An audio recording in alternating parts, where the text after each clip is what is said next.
ప్రియసుతునిగా పనిచేయనిమ్ము, ప్రతి చోట నీ సాక్షిగా ప్రభువానందనిమ్ము. చరణం నీ చరణం, చరణం నీ చరణం, చరణం నీ చరణం, చరణం నీ చరణం.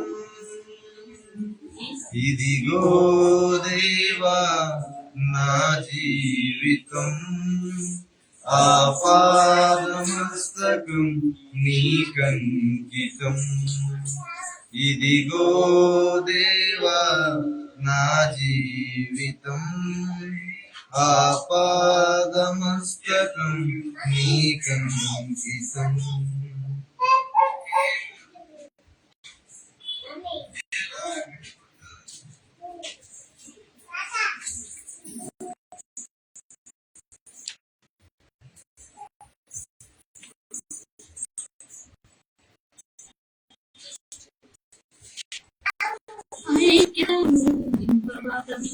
సమైక్యతను మా సంగములలో ఉంచవా ప్రభు, సమైక్యతను మా సంగములలో ఉంచవా ప్రభు, ఐక్యతను ఇవ్వవా ప్రభు, సమైక్యతను మా సంగములలో ఉంచవా ప్రభు.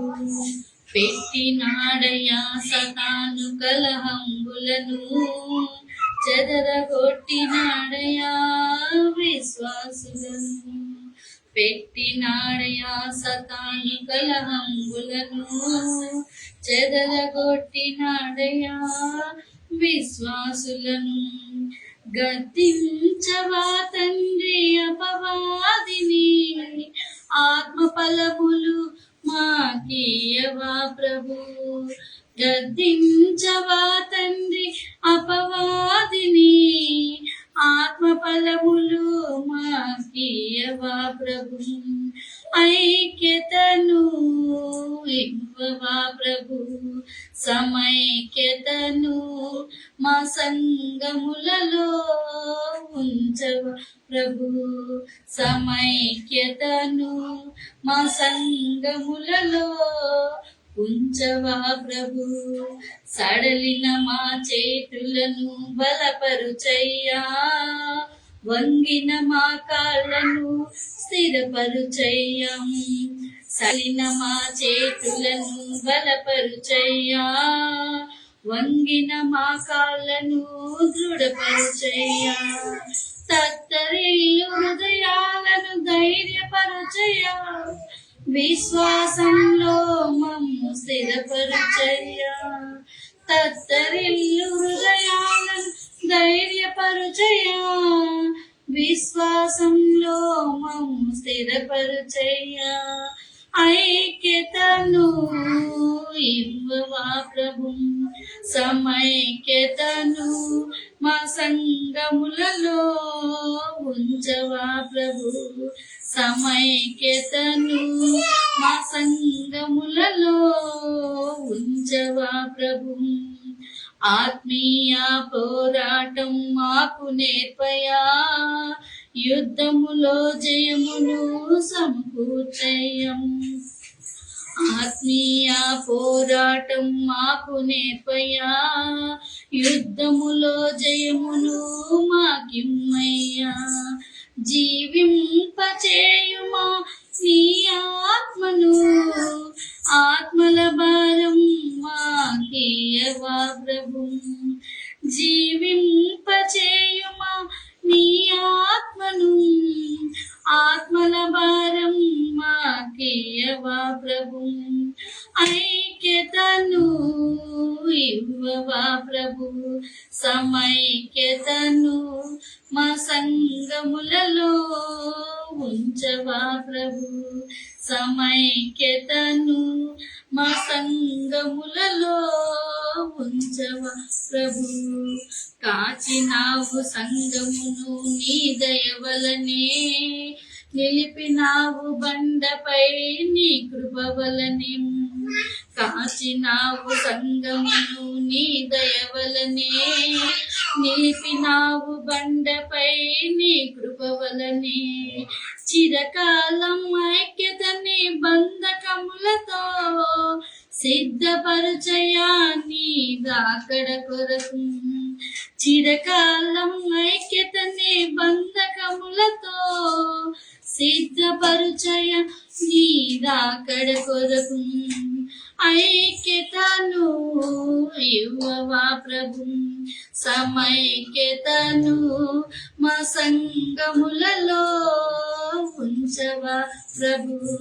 సమైక్యతను మా సంగములలో ఉంచవా ప్రభు. సమైక్యతను మా సంగములలో ఉంచవా ప్రభు.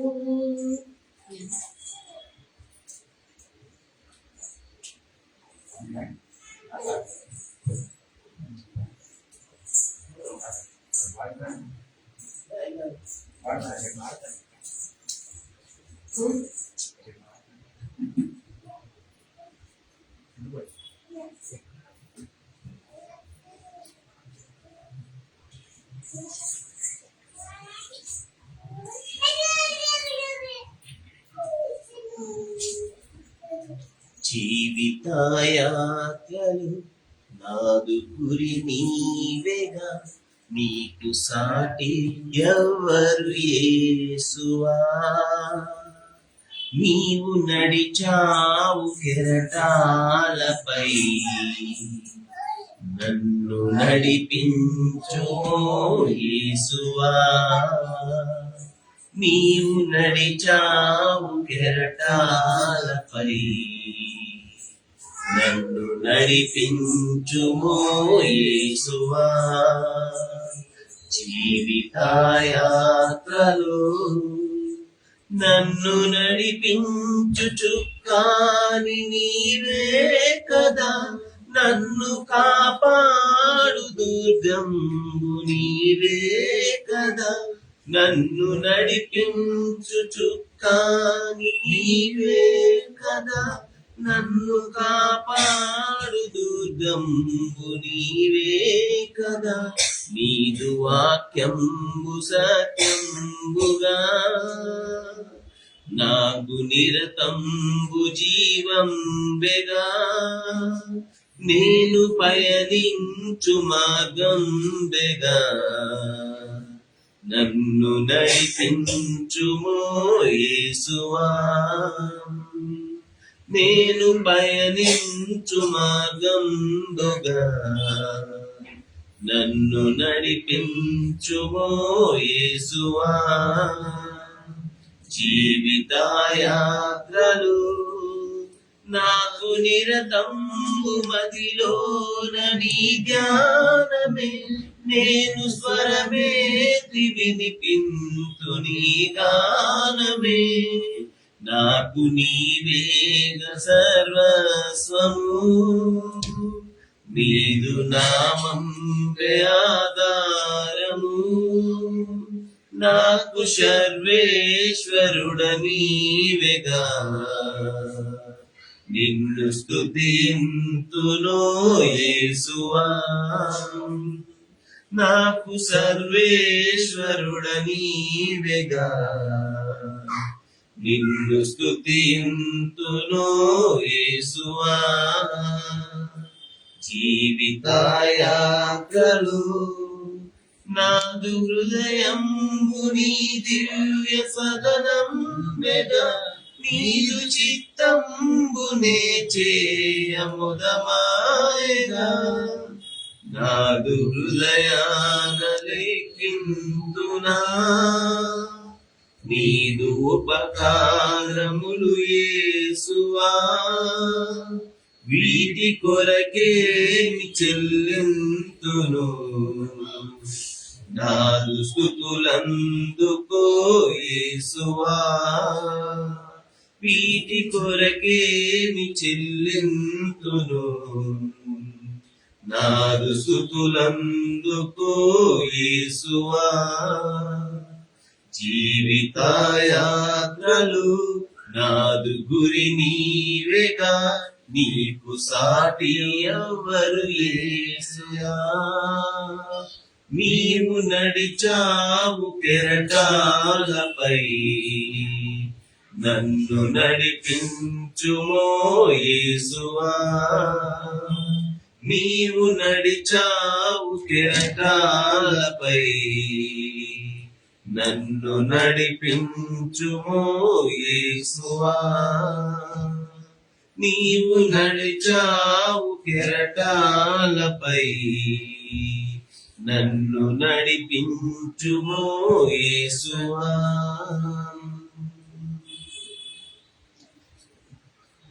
గడిచిన వారమంతా దేవుడు మనకు తన రెక్కల చాటున కాపాడి బలపరిచి భద్రపరిచి నేటి వరకు మనల్ని సజీవులుగా ఉంచి ఉన్నారు.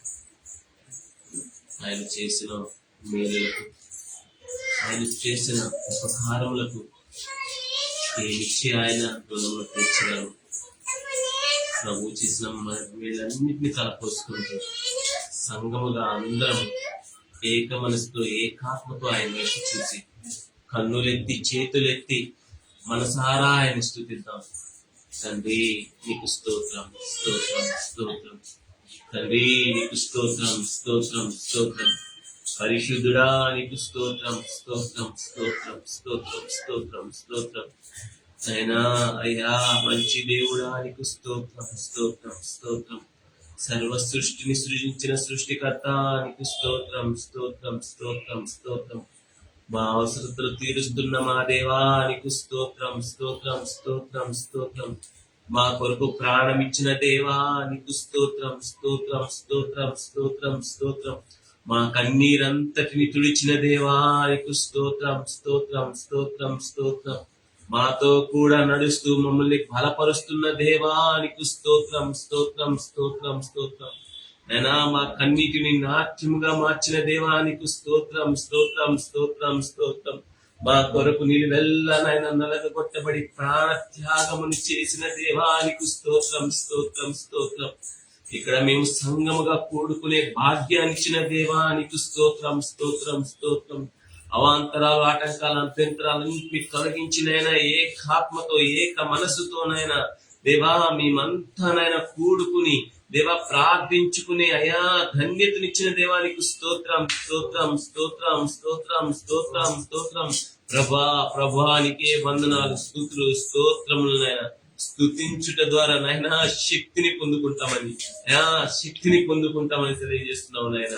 అయా నేను స్తుతిస్తూ నేను ఘనపరుస్తూ అయా మీరు చేసిన మేలులు మా పితరులకు ప్రభా మా జీవితాల్లో నాయన మీరు చేసిన మేలన్నింటినీ తలపోసుకుంటూ మీకు స్తోత్రాలు చెల్లిస్తున్నాం నాయన, స్తోత్రాలు చెల్లిస్తున్నాం ప్రభా. అయినా మీతో కలిసి నడవాలని, మీతో కలిసి నైనా జీవించాలని, నీ రాజ్యమును చేరుకోవాలని ప్రభు ఆశ కలిగి ఉన్నాం నాయన, ఆశ కలిగి ఉన్నాం దేవా. మా సంఘమును బలపరచండి, మా సంఘమును బలపరచండి, మా సంఘమును నీ ఆత్మతో నింపండి నాయన, నీ శక్తితో నింపండి ప్రభా. ప్రతి విధమైన చీకటి, అంధకారం, దురాత్మ, వాయుమండల శక్తిని యేసు నామములో బంధిస్తున్నాను ప్రభా. ఈ శక్తి కలిగిన కార్యములు సంఘములో ఉన్న బిడ్డల పట్ల జరిగించమని వేడుకుంటున్నాం తండ్రి. ఈ శక్తి కలిగిన బలమైన కార్యములు ప్రభా దేవా ఈ లైవ్ లో ఏకీభవిస్తున్న వారి జీవితాల్లో జరిగించమని వేడుకుంటున్నాం తండ్రి. ఘనమైన జీవితం, ఘనమైన జీవితం, బలమైన జీవితం, పరిశుద్ధాత్మ చేత నింపబడిన అభిషేకమును ప్రతి బిడ్డకు దయచేయమని వేడుకుంటున్నాం తండ్రి. అయినా ఈ ఆత్మీయ యాత్రలో మేము నడుస్తుంది నా ప్రభుతో అని దేవా, జయశీలితో అని చెప్పేసి నేను విజయోత్సవంతో నాయన దేవానైనా మేము ముందుకు సాగిపోవాలి. సహాయం చేయండి దేవా, సహాయం చేయండి ప్రభు. ప్రార్థన చేద్దాం, అందరం ప్రార్థన చేద్దాం. ఆయన స్తుతిద్దాం. ఆయనతో కలిసి నడుద్దాం. ఎన్ని శోధనలు వచ్చినా సాతాను ఆటంకాలు ఎన్ని వచ్చినప్పటికీ మనం భయపడాలటానికి వీలు లేదు. ఎందుకంటే మనతో కూడా ఉన్నవాడు ప్రభు అయిన యేసుక్రీస్తు. ఆయన మరణాన్ని జయించాడు, సాతాన్ని అన్నగా దొక్కాడు. రాత్రి ప్రార్థన చేద్దాం. స్తుతించడం ద్వారా జవాబులు పొందుకుంటాం. మన జీవితంలో ఏవేవైతే కొదువుకున్న వాటన్నిటిని దేవుడు అనుగ్రహించాడని నమ్మి విశ్వసించి దేవుని స్తుతిద్దాం. శోధనలు మనల చుట్టి వచ్చినా, సాతాను అంబులెన్ని తగిలినా, శోధనలు మనల చుట్టి వచ్చినా, సాతాను అంబులెన్ని తగిలినా, భయము లేదు మనకిక ప్రభువు చెంతనుందుము, భయము లేదు మనకిక ప్రభువు చెంతనుందుము, యేసుతో టీవిగాను వెడలను, యేసుతో టీవిగాను పోదమా, అడ్డుగా వచ్చు వైరి గెల్వను, యుద్ధనాదంబుతో బోధము, యుద్ధనాదంబుతో బోధము, రారాజు సైన్యమందు చేరను, ఆ రాజు దివ్య సేవ చేయను, రాజు సైన్యమందు చేరను,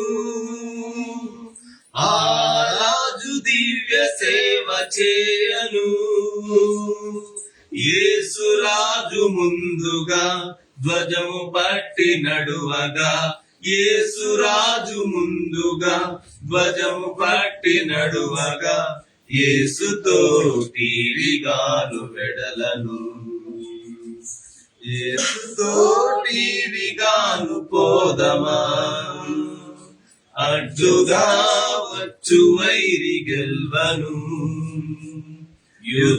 యుద్ధనాదంబుతో బోధము, విశ్వాస కవచమును ధరించుచు, ఆ రాజు నాగ్నిమదిని నిల్పుచు, విశ్వాస కవచమును ధరించుచు, ఆ రాజు నాగ్నిమదిని నిల్పుచు, అనుదినంబు శక్తిని పొందుచున్న వారమై, అనుదినంబు శక్తిని పొందుచున్న వారమై, యేసుతో టీవిగాను వెడలను, యేసుతో టీవిగాను పోదమా, అడ్డుగా వచ్చు వైరి గెల్వను, యుద్ధనాదంబుతో బోధమా, యువతి యువకులార చేరుడి, శ్రీ యేసురాజు వార్త చాటుడి, ఓ యువతి యువకులార చేరుడి, శ్రీ యేసురాజు వార్త చాటుడి, లోకమంత ఏకమై యేసునాదు గొల్వను, లోకమంత ఏకమై యేసునాదు గొల్వను, సాధనం ఎవరు నీవేగా, యేసుతో టీవిగాను పోదమా, అడ్డుగా వచ్చు వైరి గెల్వను, యుద్ధనాదంబుతో బోధము, యుద్ధనాదంబుతో బోధము.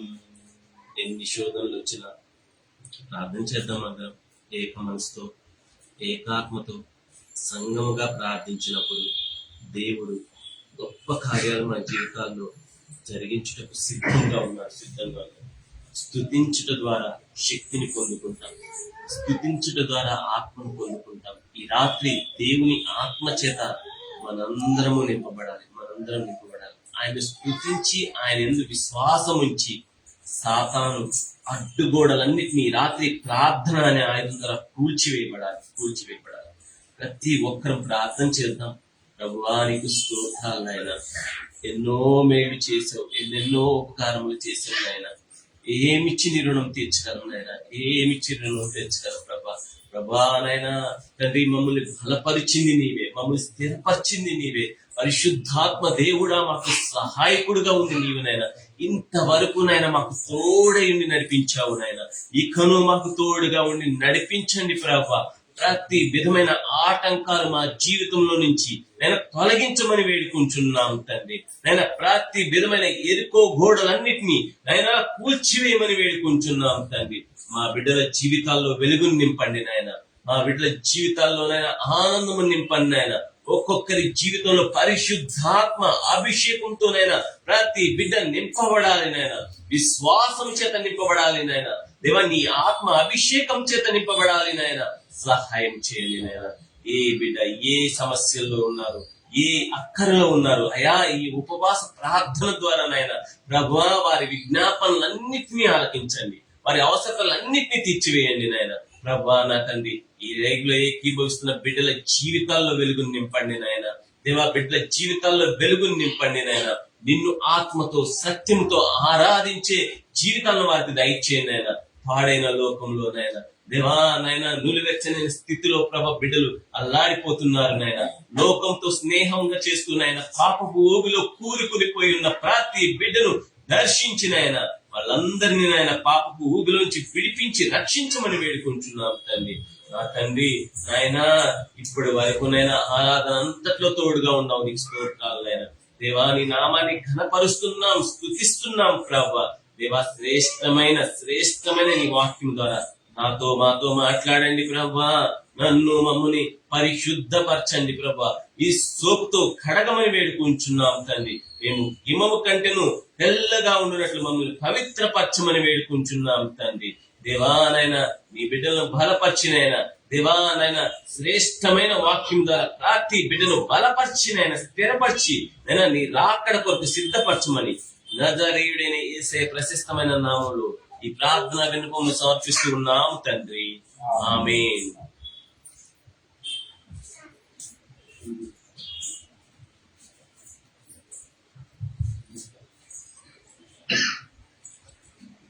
మన ప్రభువును లోకరక్షకుడైన యేసుక్రీస్తు నామములో మీ అందరికీ వందనాలు తెలియజేస్తున్నాను.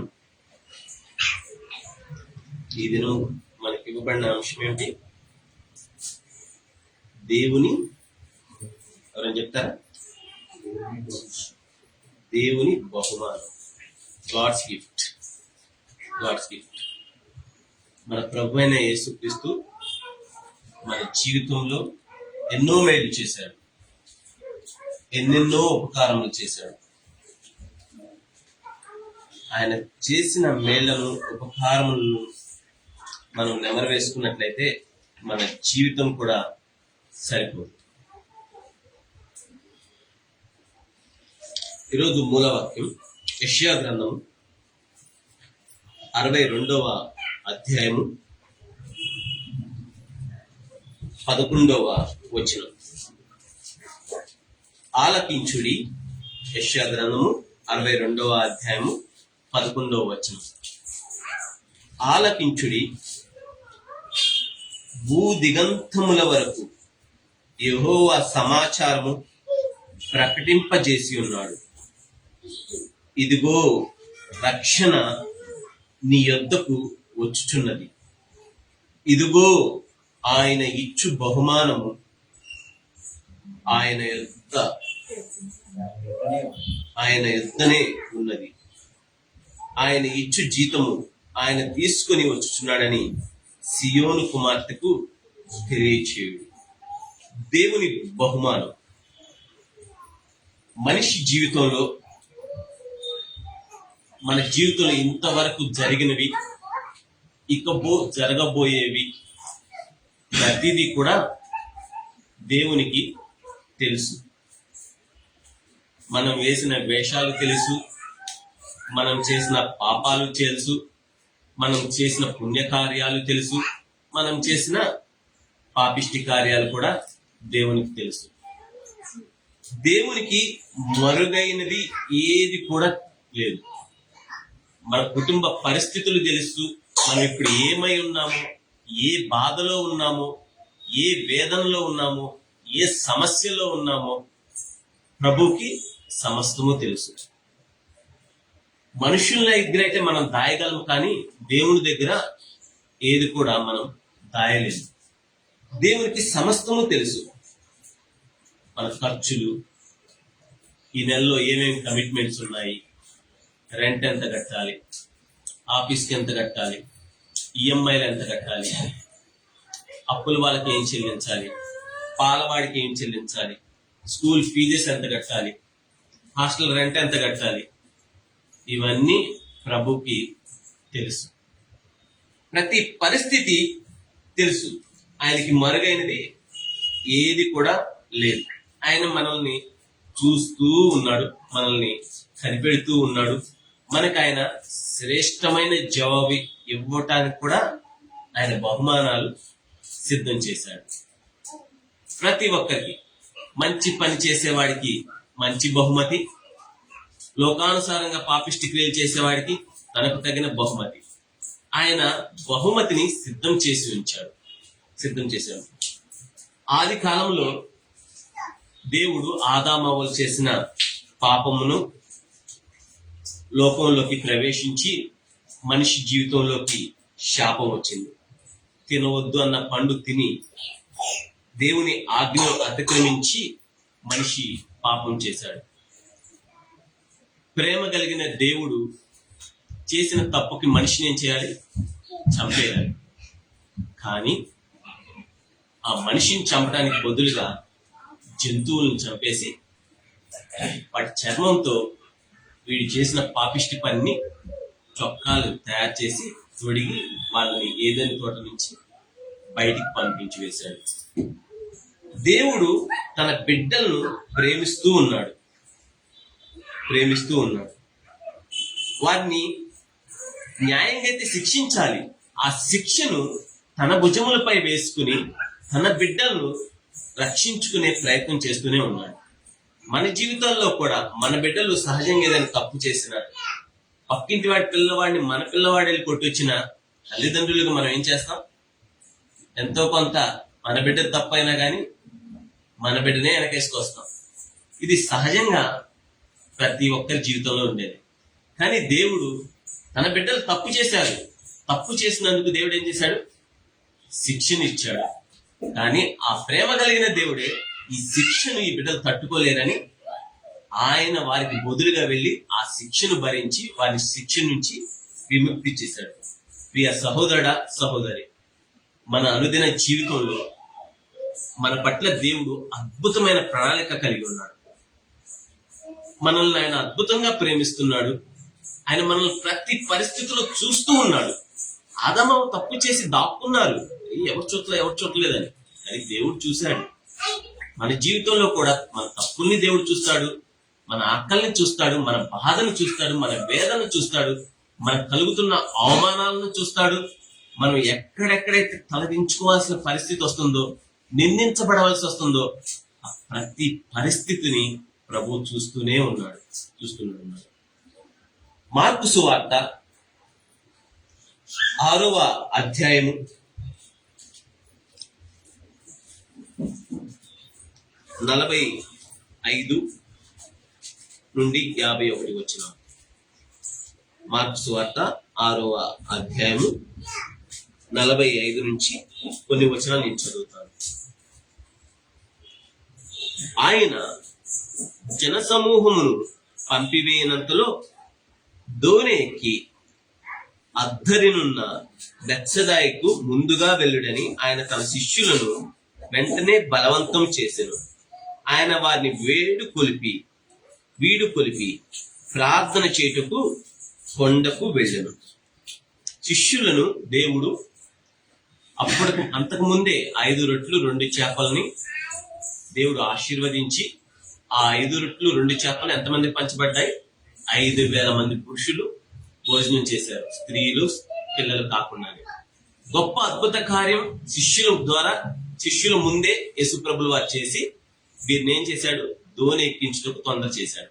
బెత్సెదాకు ముందుగా శిష్యులను పంపించి యేసుప్రభుల వారు కొండపైకి వెళ్ళి ఏం చేస్తున్నాడు? ప్రార్థన చేస్తూ ఉన్నాడు. 47వ వచనం.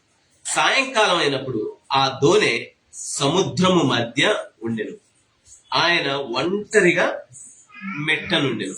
అప్పుడు వారికి గాలి ఎదురైనందున దోణి నడిపించుటలో వారి మిక్కిలి కష్టపడుచుండగా ఆయన చూచి రాత్రి ఇంచుమించు 4వ జామున సముద్రం మీద నడుచుచు వారి వద్దకు వచ్చి వారిని దాటిపోవని ఉండెను.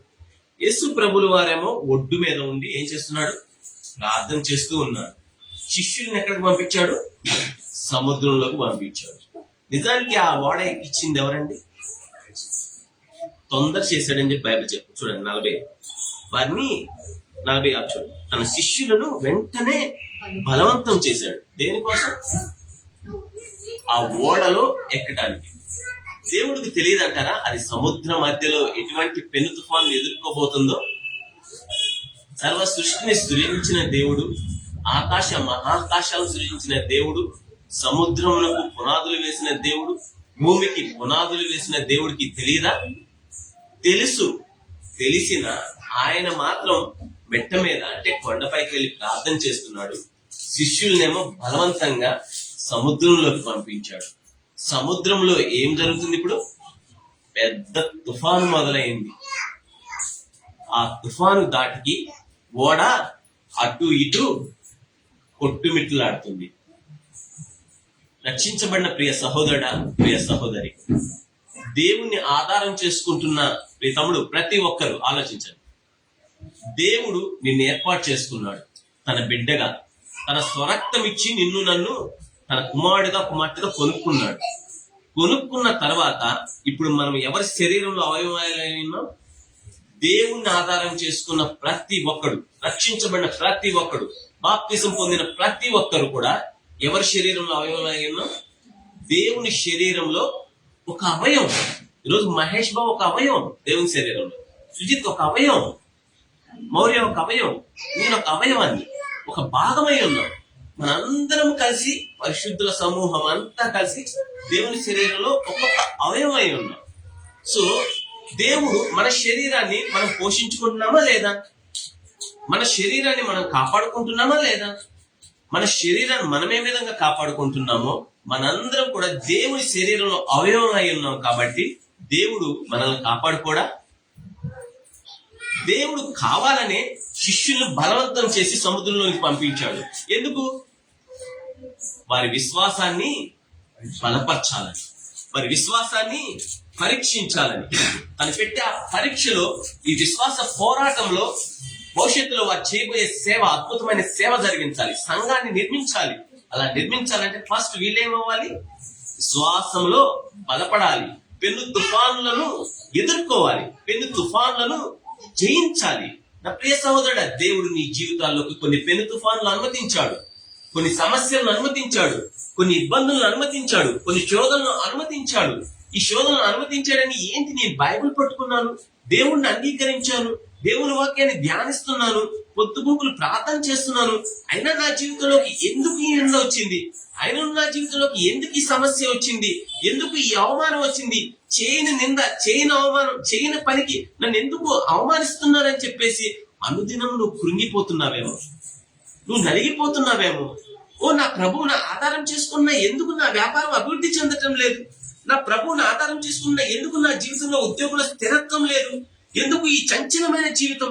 ఎందుకు నా సేవ వృద్ధి లేకుండా ఉందని అనేక ప్రశ్నలు, అనేక పెను తుఫాన్లు, అనేక భయాలు మన జీవితంలో ఆవరించి ఉండొచ్చు. నా ప్రభు అంటున్నాడు, నా ప్రభు అంటున్నాడు, ఆయన మెట్ట మీద నుండి ఏం జరుగుతుంది?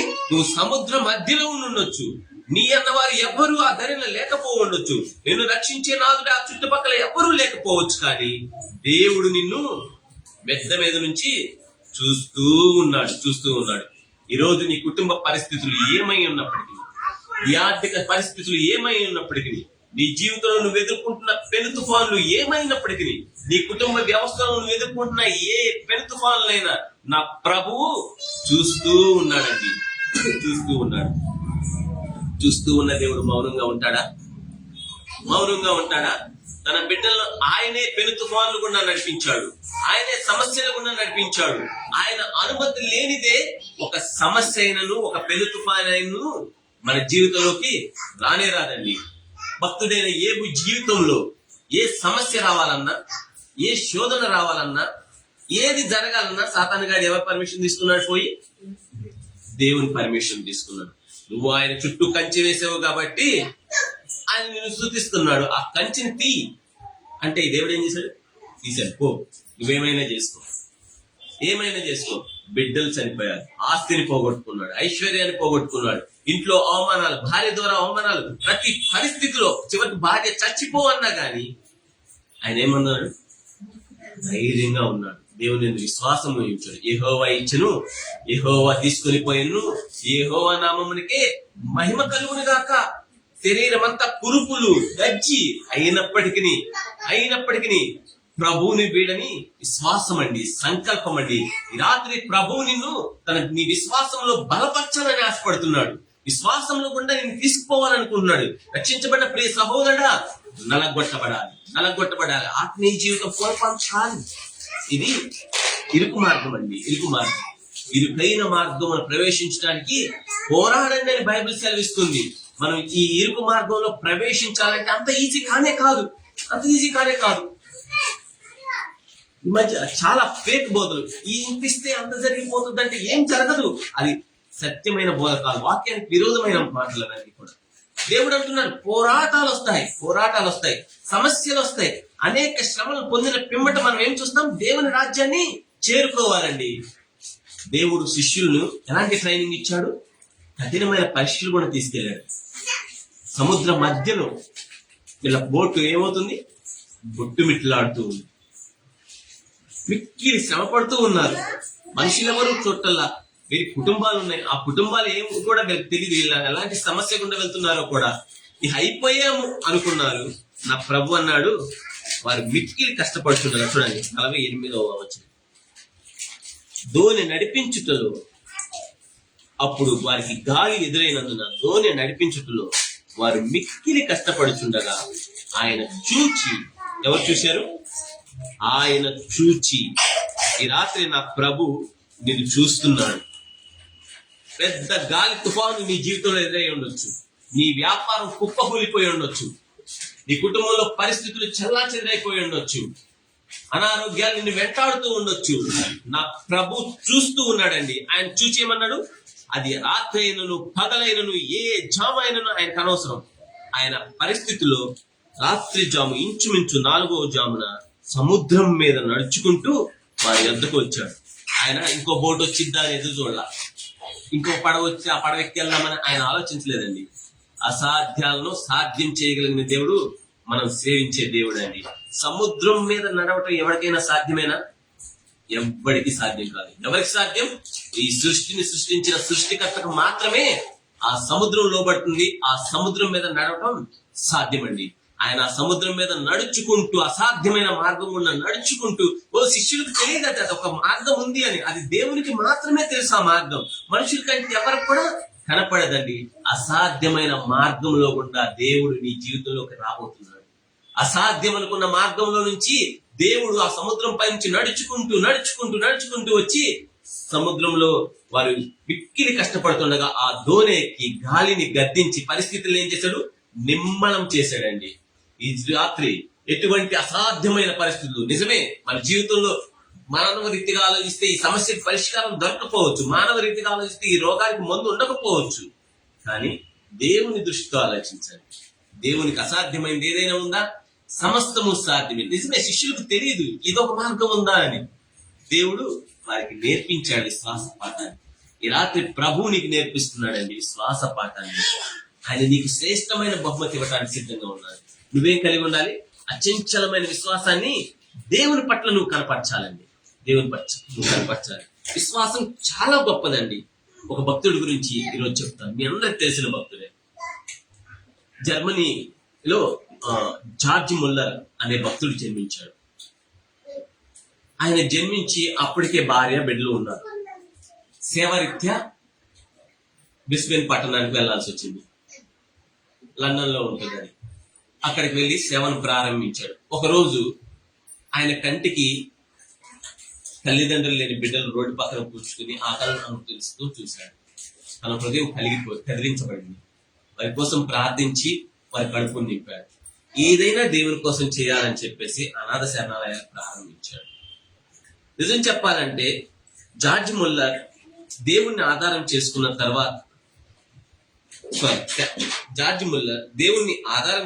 తర్వాత వాళ్ళు ఏమనుకున్నారంటే మన జీవితంలో, మన సేవా జీవితంలో మనుషులను ఎవ్వరికి కూడా డబ్బులు అడగకూడదు. మనకి ఏ అవసరాలు వచ్చినా, ఏ సమస్య వచ్చినా దేవుని వైపే చూడాలి, మోకరించి ప్రార్థన చేయాలి. అంతే తప్పించి మేము ఇది చేస్తున్నాం ఎంత ఇవ్వండి, ఇది చేస్తున్నాం ఎంత ఇవ్వండి అని అడుక్కోకూడదు అని తీర్మానం తీసుకున్నారండి. వారు ప్రార్థించడం నేర్చుకున్నాడు. ప్రార్థన అసాధ్యాలను ఏం చేస్తుంది? సాధ్యపరుస్తుంది. దేవుడు నిన్న నేడు రేపు ఏకరీతిగా ఉన్నాడు. నాడు అబ్రహామును దర్శించిన దేవుడు నేడు అశోకుని దర్శించడానికి సిద్ధంగా ఉన్నాడు. నాడు యాకోబుని ఇశ్రాయేల్ గా మార్చిన దేవుడు నేడు మహేష్ ను మార్చడానికి సిద్ధంగా ఉన్నాడు. నాడు ఇస్సాకు జీవితంలో గొప్ప కార్యములు చేసిన దేవుడు నేడు సుజిత్ జీవితంలో కూడా చేయడానికి సిద్ధంగా ఉన్నాడు. ఆయన నిన్న నేడు రేపు ఏకరీతిగా ఉన్న దేవుడు. జార్జ్ ముల్లర్ తన జీవితంలో ఏది కావాల్సి వచ్చినా మనం పైకే చూడాలి, మోకాళ్ళని ప్రార్థన చేయాలని తీర్మానం తీసుకున్నారండి. వారు జరిగించిన సేవ వారు మొదటైతే కష్టపడ్డారు, కానీ సుమారు ఒక అంచనా ప్రకారం $1.5 మిలియన్ ఆయన తన సేవా జీవితంలో ఖర్చు పెట్టాడు. ఇది సుమారు కొన్ని వందల కోట్లతో ఇండియన్ కరెన్సీలో సమానం అండి. ఈ డబ్బంతా ఎలా వచ్చిందో తెలుసా? ఏ ఒక్కడిని కూడా ఏ నాడు కూడా చెయ్యి చాపి అడగల. మనం అడుక్కోవాల్సింది ఎవరిని? మనకు ఒక తండ్రి ఉన్నాడు. ఆయన చాలా ధనవంతుడు. ఆయన సర్వ సృష్టిని సృజించిన వాడు. ఆయనకు అసాధ్యమైంది ఏదీ లేదు. ఆయన సర్వాంతర్యామి. మనం విశ్వాసం మనుషులపై కనపరుస్తాం, కానీ మన దేవునిపై విశ్వాసాన్ని కనపరచట్లేదు. జార్జ్ ముల్లర్ విశ్వాసం ద్వారా అనేక గొప్ప కార్యాలు చేశాడండి. ఆయన నిజం చెప్తున్నాను, కొన్ని వందల కోట్లు విశ్వాసం ద్వారా సమకూర్చుకున్నాడంటే ఒకసారి ఆలోచించండి. ఈరోజు బైబిల్ బోధించి ప్రతి ఒక్కరు చెప్తాడు, ప్రతి ఒక్క పాస్టర్ చెప్తాడు ఏమని? జార్జ్ ముల్లర్ విశ్వాసం ద్వారా కొన్ని వందల మంది, వేల మంది అనాథ పిల్లలను పోషించారని. మరి వీళ్ళేమో తెల్లారిస్తే కానుకివ్వండి. జార్జ్ ముల్లర్ సేవించిన దేవుడినే నువ్వు సేవిస్తున్నావు. జార్జ్ ముల్లర్ కనపరిచిన విశ్వాసాన్ని నేను ఎందుకు కనపరచలేము? ఎందుకు విశ్వాసంలో మనం సన్నగిలిపోతున్నాము? ఒకరోజు జార్జ్ ముల్లర్ ఆ రాత్రి వాళ్ళ పిల్లలు, కొన్ని 300 మంది పిల్లలు తన అనాథ శరణాలయంలో ఉన్నారు. తినటానికి ఏమి లేదు. ఆయన ఆలోచిస్తూ ఉన్నాడు. సరే, తెల్లవారింది. ఆ రాత్రి అంతా జార్జ్ ముల్లర్ తన భార్య ప్రార్థన చేస్తూ ఉన్నారు, ప్రభా మా పిల్లలకి ఆహారాన్ని దయచేయి అని చెప్పేసి. తెల్లవారింది, పిల్లలను కూర్చోబెట్టాడు. జార్జ్ ముల్లర్ గొప్ప విశ్వాస యోధుడు. దేవుడు తెల్లవారుజామున నా బిడ్డలకు ఆహారాన్ని పంపిస్తాడు ఖచ్చితంగా. పిల్లలు కూర్చున్నారు భోజనానికి 7 గంటలకి. సో వాళ్ళతో ఒకటి చెప్తున్నారు, భోజనం అయితే అక్కడ ఏం లేదు. జార్జ్ ముల్లర్ ఇట్లాగే ప్రార్థన చేస్తున్నాడు, మీరు కృతజ్ఞతాస్తుతులు చెల్లించండి, దేవుడు మనకి బ్రేక్ఫాస్ట్ అయిపోతున్నాడు. పిల్లలందరూ దేవుని స్తుతిస్తున్నారు, ప్రభువా మాకు ఆహారాన్ని ఇస్తున్నందుకు నీకు స్తోత్రం స్తోత్రం స్తోత్రం అని దేవుని స్తుతిస్తూ ఉన్నారండి. ఏమైందో లేదు, స్తుతించడం ద్వారా గొప్ప కార్యాలు దేవుడు జరిగిస్తాడండి సంఘంలో, కుటుంబాల్లో, మన జీవితాల్లో. రాత్రి వాళ్ళు స్తుతిస్తూ ఆ తెల్లవారుజామున వాళ్ళు స్తుతిస్తూ ఉన్నారు. వెంటనే డోర్ లాక్ అయ్యింది, ఇట్లా తలుపు కొట్టారు. వెంటనే వచ్చి ఒక బేకరీ అతను బ్రెడ్స్ తీసుకొచ్చి వాళ్ళ ముందు పెట్టేశాడు. రాత్రంతా ప్రభు నాతో మాట్లాడాడు, మీ అనాథ శరణాలయానికి ఈ బ్రెడ్స్ పంపించమన్నాడు అని చెప్పేసి అక్కడ బ్రెడ్లు తీసుకొచ్చి వాళ్ళ ముందు పెట్టాడు. పాలు కావాలి కదా, బ్రెడ్లు ఉంటే సరిపోదు కదా. ఆ దేశంలో పాలు బ్రెడ్ తింటారు కదా, పాలు కావాలి కదా. అప్పుడే అటు నుంచి ఒక వ్యాన్ వెళ్తూ ఉంది, పాల వ్యాన్. అది ఆ చక్రం అక్కడ ఊడిపోయింది. ఎక్కడ? అనాథ శరణాలయం ముందు. ఇప్పుడు ఆ పాలంతా డిస్ట్రిబ్యూట్ చేయగలరా సిటీ అంతా? చేయలేదు. వెంటనే అక్కడ అనాథ శరణాలయం బోర్డు కనిపించింది. తలుపు కొట్టేసి ఆ పాలన్నీ తీసుకొచ్చి అక్కడ పెట్టేశారు. దేవుని యందు విశ్వాసం ఉంచితే 5వ తారీఖు EMI కట్టాల్సి వస్తే 5వ తారీఖు దేవుడు అరేంజ్ చేసేస్తాడు. అసాధ్యమైంది దేవునికి ఏది కూడా లేదు. ప్రతిదీ కూడా దేవునికి సాధ్యమే. నా ప్రియ సహోదరుడా, మనము మనుషులందరి వైపు కాదు చూడాల్సింది, మనుషులందరి వైపు కాదు, దేవుని వైపు చూడాలి. ఒక వాక్యాన్ని చూపిస్తానండి. సమస్యకు పరిష్కారం ఎక్కడుందంటే మొదటి రాజుల గ్రంథము 4వ అధ్యాయం.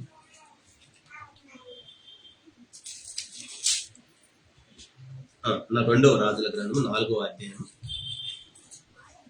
మొదటి వచనం ఒకసారి చూడండి. అంతటా ప్రవక్తల శిష్యుల్లో ఒకని భార్య, నీ దాసుడైన నా పెనిమిటి చనిపోయాను, అతడు యెహోవా యందు భక్తి గలవాడై ఉండినని నీకు తెలిసి ఉన్నది. ఇప్పుడు అప్పులవాడు నా 2 కుమారులు తనకు దాసులుగా ఉండుటకై వారిని పట్టుకొని పోటకు వచ్చి ఉన్నాడని ఎలీషాకు మొర్రపెట్టగా, ఇప్పుడు దేవుని సేవకుడు అప్పుల పాలైపోయి ఉన్నాడు, చనిపోయాడు. ఆయన 2 పిల్లలను తీసుకెళ్లిపోవటానికి బానిసలుగా అప్పులోడు వచ్చి కూర్చున్నాడు. ఆ సమస్యను దైవజనుడి దగ్గరికి తీసుకుని వచ్చింది ఆ తల్లి. దైవజనుడికి మొరపెడతా ఉంది. అప్పుడు దైవజనుడు ఏమని చెప్తున్నాడు చూడండి, 2వ వచనం. ఎలీషా, నా వలన నీకేమి కావాలను, నీ ఇంటిలో ఏమున్నదో అది నాకు తెలియచెప్పమనెను. అందుకామె, నీ దాసురాలనైన నా ఇంట్లో నూనె కుండ ఒకటి ఉన్నది, అది తప్ప మరి ఏమీయూ లేదన్ను. అతడు, నీవు బయటకు పోయి నీ ఇరుగు పొరుగు వారి అందరి వద్ద దొరికినవన్నీ పాత్రలన్నిటినీ అరువు తెచ్చి పుచ్చుకొను.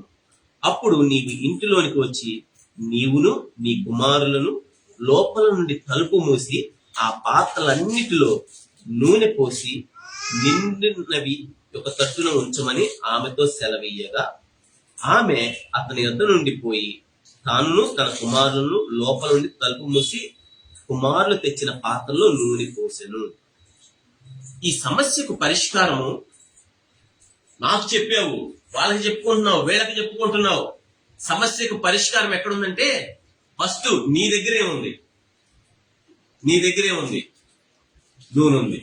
సరే, నీ దగ్గర ఉన్న పాత్రలు, చుట్టుపక్కల ఉన్న పాత్రలు అన్ని తీసుకొచ్చి ఆ పాత్రలు నూనెతో నింపేసి అన్నాడు. ఆ కొంచెమే రాయమన్నాడు. ఇప్పుడు ఇంట్లో ఎక్కడ రాయమన్నాడు? ఇవన్నీ బహిరంగంగా మీరు ఇంట్లోకి వెళ్ళి తలుపు మూసి జరిగించమన్నాడు. నా ప్రియ సహోదరుడా, ఈ ఉపమానం ఏం తెలియజేస్తుందంటే నూనె ప్రార్థనా జీవితానికి సాదృశ్యం. నువ్వు తలుపు మూసుకుని మోకాళ్ళుని పరలోకం వైపు చూసి దేవునికి మొరపెడితే నీ సమస్యకి ఏం దొరుకుతుంది? పరిష్కారం దొరుకుతుంది.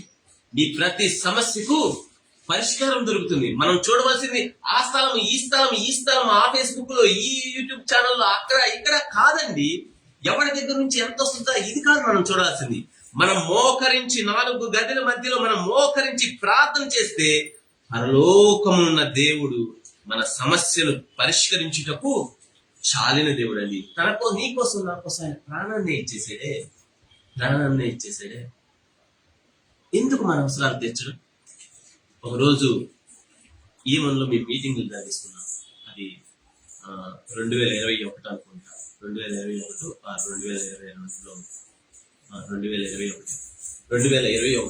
ఈమని మీటింగ్స్ జరిగించడానికి పోయాం. సహజంగా ఎక్కడ మీటింగ్స్ వెళ్ళినా అక్కడ భోజనాలు పెట్టే అలవాటు ఉన్నారు. అంతకుముందు ఉన్న ఊర్లో కూడా భోజన కార్యక్రమాలు జరిగించాం ఎక్కడికి వెళ్ళినా కానీ. ఎందుకో మనం అక్కడ మనకి ఆర్గనైజ్ చేసే వాళ్ళు ఎవరు కూడా కనిపించలేదు. నిజానికి భోజనం ఏర్పాటు చేయాలన్నా కానీ అక్కడ ఉండటానికి కూడా ఒక ఇల్లు కూడా మనకు తెలియదు. సో వాక్య పరిచర్య అయితే జరిగిస్తూ ఉన్నాం. ఫస్టే నేను ప్రసంగం చేస్తూ ఉన్నాను. తక్కువ మందే వచ్చారు, అయినా ప్రసంగం చేశాను. ప్రార్థన జరిగే ముందు ఒక స్నేహితుడు వచ్చాడు. ఆయన పేరు పాల్ అరిస్టే, మా పాస్టర్ గారు. మా ద్వారా బలపడిన బిడ్డ, మాతో కలిసి పరిచర్లో పాల్గొంటూ బిడ్డ, గొప్ప సేవకుడిగా సేవ జరిగిస్తూ అసలు వీళ్ళు ఏం చేస్తున్నారు అని చెప్పేసి వచ్చి నాకు తెలియదు, అతను భోజన ఏర్పాట్లు చేశాడు అక్కడ వచ్చేవాళ్ళు. మనము దేవుని పని జరిగించడం ముందుకెళ్తే అంత అయిపోయినాక అన్న ఎంతమంది ఉంటారు మొత్తం అన్న, ఎంతమంది ఉంటారు సుమారు 100 మందికి ఎస్టిమేట్ చేయాలి. ఎక్కడో ఆ పక్కన ఒక ఊరు ఉందంట. ఆ ఊర్లో భోజనాలు తయారు చేయించడం అయిపోయింది. వాక్య సందేశం ముగించేసరికి భోజనాలు కూడా తీసుకొచ్చేసారు. దేవుడు ఒక సందేశం నాకు ఇచ్చాడు ఫస్ట్. ఎక్కడికి వెళ్ళినా ఏ స్వార్థ పూర్తి చేసినా నువ్వు భోజనాలు మాత్రం ఆపొద్దు, వచ్చిన వారికి భోజనం పెట్టి పంపించు. ఆ రోజు నుంచి కూడా మనం ఎక్కడికి వెళ్ళినా మీటింగ్ అయిపోయిన వెంటనే భోజనాలు జరిగించటకు దేవుడు నాకు ఒక ప్రేరేపణ దయచేశాడు, నా విశ్వాసాన్ని. సో నా జేబులో డబ్బులు లేవని నేను కామ్గా ఉన్నా, కానీ దేవుడి దగ్గర డబ్బులు లేకుండా ఉన్నాయి. ఆయన కాకి ద్వారా ఆహారాన్ని పంపించటకు శక్తివంతుడండి. ఆయనకు అసాధ్యమైంది ఏది లేదు. ఏలియాని దేశమంతా కరువు వచ్చింది, కానీ తన బిడ్డని ఎలా పోషించాడు? ఖగోళంతో, ఎట్లా చికెన్ ముక్కతో పోషించాడు. మళ్ళీ మామూలు వెజిటేరియన్ కూడా కాదు, నాన్ వెజిటేరియన్ తో పోషించాడు. నా ప్రియ తమ్ముడు, ప్రియ చెల్లి, ఈ పరిస్థితులు ఏమై ఉన్నప్పటికి కూడా నువ్వు పరిస్థితులను చూసుకుంటూ ఉన్నావా, పడిపోతావు, చేతగాని వాడిగా మిగిలిపోతావు. కానీ ప్రభు వైపు చూసావా, బలపడతావు, స్థిరపడతావు, విశ్వాసంలో స్థిరుడుగా గొప్ప యోధుడుగా నిలదొక్కుంటావు. దేవుడి శక్తి కలిగిన వాడు. ఆయనకి అసాధ్యమైంది ఏది కూడా లేదు, ఏది లేదు. మన జీవితంలో ఎన్ని అవాంతరాలు వచ్చినాయి, ఎన్ని పరిస్థితులు వచ్చినా కానీ మన పరిస్థితులకు బాగు చేయటకు ఆయన చాలని వాడండి. మరొకసారి వాక్యం కదా, యెషయా గ్రంథం 62వ అధ్యాయము 8వ వచనం. ఈరోజు మనం వాగ్దానంగా ఈరోజు ప్రచురణ చేశాము మార్నింగ్ టైంలో. యెషయా గ్రంథము 62వ అధ్యాయము 8వ వచనం. యెహోవా ఇలాగున ప్రమాణం చేసెను, నిశ్చయముగా ఇకను నీ ధాన్యమును నీ శత్రువులకు ఆహారముగా నేనియ్యను. నీవు ప్రయాసపడి తీసిన ద్రాక్షారసము అన్యులు త్రాగరు. 9వ వచనం. దానిము కూర్చుని వారే దాన్ని భుజించి యెహోవాకు స్తుతి చెల్లింతురు. పండ్లు కోసిన వారే నా పరిశుద్ధాలయ మండపంలో దాన్ని త్రాగుదురు. చాలా సంవత్సరాల క్రితం 1998 అనుకుంటా, మాకు ఒక చేను 1986లో మా నాన్నగారు ఒక చేను కొన్నాడు. 85లో ఒక చేను కొన్నాడు. అప్పుడు 16,000 ఏమో కొన్నట్టున్నారు. అది కొన్ని సంవత్సరాలు మా నాన్నగారు వ్యవసాయం చేశాడు, కానీ అప్పులు పాలవటం వల్ల ఒక వ్యక్తి ఆ చేనును తనకి ఇవ్వాల్సిన డబ్బుల రీత్యా ఉంచేసుకున్నాడు. సుమారు ఒక 15 సంవత్సరాలు ఆయన చేతి కిందే ఉంచుకుని, ఈ స్థలము నాదే, ఈ పొలము నాదే, దానిలో ఉన్న పంట అడిగే రైతు లేదు, ఇంకేమి లేదు, తన సంబంధ హస్తాల్లోకి ఆ పొలాన్ని సుమారు ఒక 15 నుంచి 16 సంవత్సరాలు అనుభవిస్తూనే ఉన్నారు. ఇక మేము కూడా, మా నాన్నగారు కావచ్చు, ఎవ్వరు కూడా ఆ పొలం మాదే అని ఇప్పించడానికి వెళ్ళినోడు లేడు. ఆ బాబాయిలు ధనవంతులే, కానీ వెళ్ళి విడిపించినోడు ఎవరు లేడు, ఎవ్వరు విడిపించినోడు లేరు. కానీ మేము దేవుని విశ్వసించిన తర్వాత, నేను రక్షించబడిన తర్వాత కొన్ని దినాలు, సుమారు 3 సంవత్సరాలు మా ఇంటి పైన ఉన్న గదిలో ప్రార్థన చేస్తూ కూర్చున్నా. నాకు వేరే పని, స్వార్థ ప్రకటిస్తూనే కూర్చున్నా. చాలా సంవత్సరాలు గాఢాంధకారం గుండా పోయినా, కన్నీటి లోయలో గుండా పోయినా, తిని తినక ఒంటరితనంలో వేదన చెందుతూ, బాధపడుతూ, కన్నీరు కారుస్తూ సుమారు 50 పైగా పాటలు రాశారు. దేవుడు ఒంటరితనాల్లో మనకు కొన్ని పాఠాలు నేర్పిస్తాడండి. ఆ పాఠము మనం భవిష్యత్తు జీవితంలో దేవుడు మన ద్వారా జరిగించబోయే కార్యాలకు పునాదిగా ఉంటుంది. సో నువ్వు కొన్ని సార్లు గాఢాంధకారంలోకి వెళ్ళవలసి వస్తుంది. ఆ గాఢాంధకారంలో ప్రభువును స్తుతించాలి. నిజమే, 15 సంవత్సరాలు వాడు పంటనంతటిని దోచుకుంటున్నాడు, దాచుకుంటున్నాడు, కూర్చుకుంటున్నాడు, సంపుకుంటున్నాడు. ఇక నాదే ఇది అని చెప్పేసి అందరికీ చెప్పుకుంటున్నాడు. కానీ ఒక దినం వచ్చింది, నేను మా అన్నయ్య కలిసి వెళ్ళి మాట్లాడద్దాం పదా అని చెప్పేసి మా నాన్న పెట్టుకుని వెళ్తే, ఎట్లా ఇస్తాం, ఇవ్వం అన్నారు. మేము ఎవరిని ఆధారం చేసుకున్నాం? ప్రభువుని ఆధారం చేసుకుని అక్కడున్న సొసైటీ వాళ్ళతో ఆ ప్రెసిడెంట్స్ కూర్చోబెట్టి ఎంత ఇవ్వాలి, ఎంత వడ్డీ చెప్పండి. కూర్చోబెడితే వాడికి ఇవ్వాల్సింది అంతవరకు వాడు పండించుకున్నదంతా సరే వడ్డీ కిందే ఉంచేసుకో, సరే ఇంకెంత ఇవ్వాలి చెప్పు అంటే 62,000 చెప్పాడు. అది ఇప్పుడు 2017 అనుకుంటా. సరే నీకెంత కావాలి చెప్పంటే 62,000 అనుకుంటా. వెంటనే వెళ్ళి మమ్మల్ని బంగారం తాకట్టు పెట్టి అది తీసుకుని మనకి ఇప్పించాడు. అంత మాత్రమే కాదు, తర్వాత గడిచిన 4 సంవత్సరాల క్రితం అనుకుంటా దేవుడు ప్రేమించి దాన్ని ఆనుకుని మరొక పొలాన్ని దేవుడు మనకి ఇచ్చాడు. ఇంకొక దేవుడు మనల్ని, మన ఆస్తిని ఎవడైనా దోచుకోవాలనుకుంటే మౌనంగా ఉన్నాడండి. తగిన సమయంలో నీది నీకు ఇస్తూనే ఉంటాడు. దేవుని వాక్యం సెలవిస్తుంది. ఆయన అంటున్నాడు 9వ వచనం, ధాన్యము 8వ వచనం, యెహోవా ఇలాగ ప్రమాణం చేసి నిశ్చయముగా ఇకను నీ ధాన్యమును నీ శత్రువులకు ఆహారముగా నీయను. నీవు ప్రయాసపడి తీసిన ద్రాక్ష రసము అన్యులు త్రాగరు. నువ్వు కష్టపడి సంపాదించిన ప్రతి రూపాయి, ఇప్పుడు నువ్వు వడ్డీలు కడుతున్నావేమో, ఈఎంఐలు కడుతూ ఉన్నావేమో, చిల్లు సంచిలో సంపాదన అవుతుందేమో. ఎంత సంపాదించినా అదేమవుతుంది? చిల్లు సంచిలో సంపాదన అంటారు తెలుసా? ఒక అబ్బాయి ఒక స్టోర్కి వెళ్ళి 1 కిలో బియ్యం తీసుకుని వచ్చాడు. ఆ బియ్యం కొనుక్కుంటూ ఒక సంచిలో పోసుకున్నాడు. ఇంటికి వచ్చేసరికి 1 గింజ లేదు దాంట్లో. ఎందుకు లేదని ఆలోచిస్తే ఆ సంచికి ఏముంది? ఒక చిన్న రంధ్రం ఉంది. ఆ రంధ్రం వల్ల ఏమైంది? స్టోర్ నుంచి ఇంటికి వచ్చేలోపు మొత్తం కారిపోతూ ఉన్నాయి. చాలా మంది జీవితాల్లో, మన జీవితాల్లో కూడా చాలా రంధ్రాలు, చాలా బొక్కలు, చాలా సమస్యలు ఉన్నాయండి, చాలా లోపాలు ఉన్నాయండి. ఆ లోపాల వల్ల ఏమవుతుందంటే మనం సంపాదించిన దాన్ని మనం అనుభవించలేకపోతున్నాం. ఎన్ని లక్షలు వచ్చినా ఆ వడ్డీలకే సరిపోతుంది.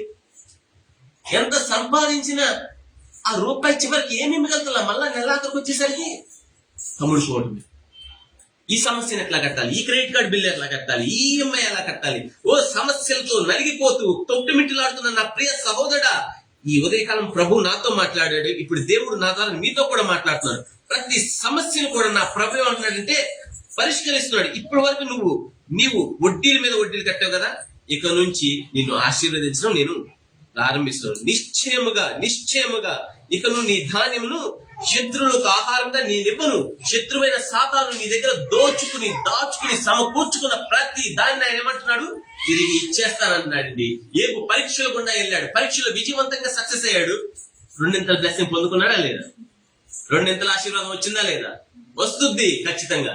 నీవు విశ్వసించినట్లయితే, నీవు ప్రభువుని ఆధారం చేసుకున్నట్లయితే 1కి 2 ప్రభు నీవు పోగొట్టుకున్న దానికి రెట్టింపు నా ప్రభు ఇవ్వటానికి సాధ్యమైన వాడు. దేవునికి అసాధ్యమైంది ఏది లేదండి. తెలుసో తెలియకో చేసిన తప్పుల వల్ల, తీసుకున్న లోన్ల వల్ల, మనకు తెలియకుండానే మనం సమకూర్చుకున్న అత్యాశతో మనం చేసిన తప్పుల వల్ల సమస్యలు కొని తెచ్చుకున్నాం. ఒకవేళ నువ్వు సేవరీత్యా నువ్వు కూడా కొన్నిసార్లు సమస్యల గుండా వెళ్ళి ఉండొచ్చావు.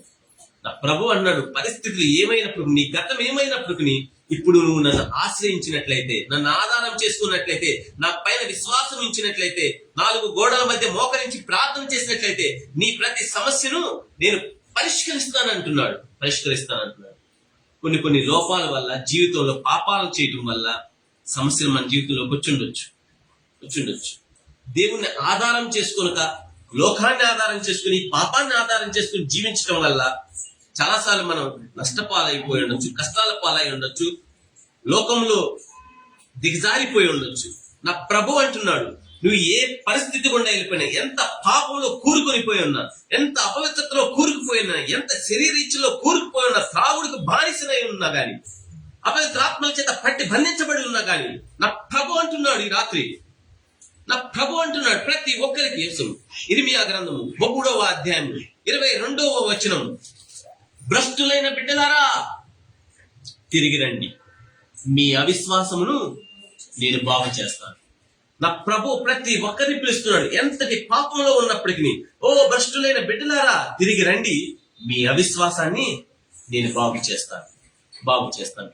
ఈ రాత్రి ప్రభు మన అవిశ్వాసాన్ని బాగు చేస్తానంటున్నాడండి. నెంబర్ 2, మత్తయి సువార్త 11వ అధ్యాయం 28వ వచనం ద్వారా దేవుడు ప్రతి ఒక్కరిని పిలుస్తున్నాడు. దేవుణ్ణి ఆధారం చేసుకున్న వారిని, దేవుని ఆధారం చేసుకున్న వారిని అంటున్నాడు.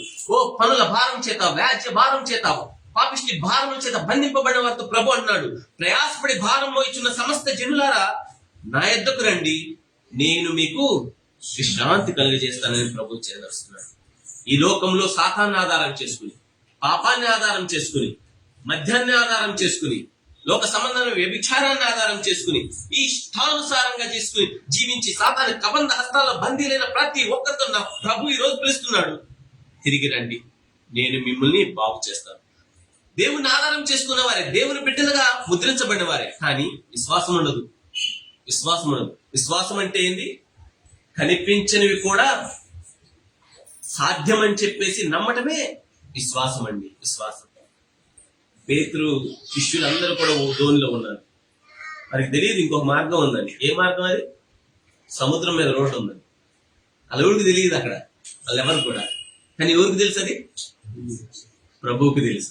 వీళ్ళు అనుకున్నారు ఓటు ఎక్కడ దగ్గరలో కనపడతలా, షిప్ ఎక్కడా కనపడతలేదు, పెద్ద తుఫాన్ వస్తుంది, అయిపోయింది మన పరిస్థితి అనుకున్నారు. కానీ దేవుడికి ఇంకో మార్గం ఉంది. ఏ మార్గం అది?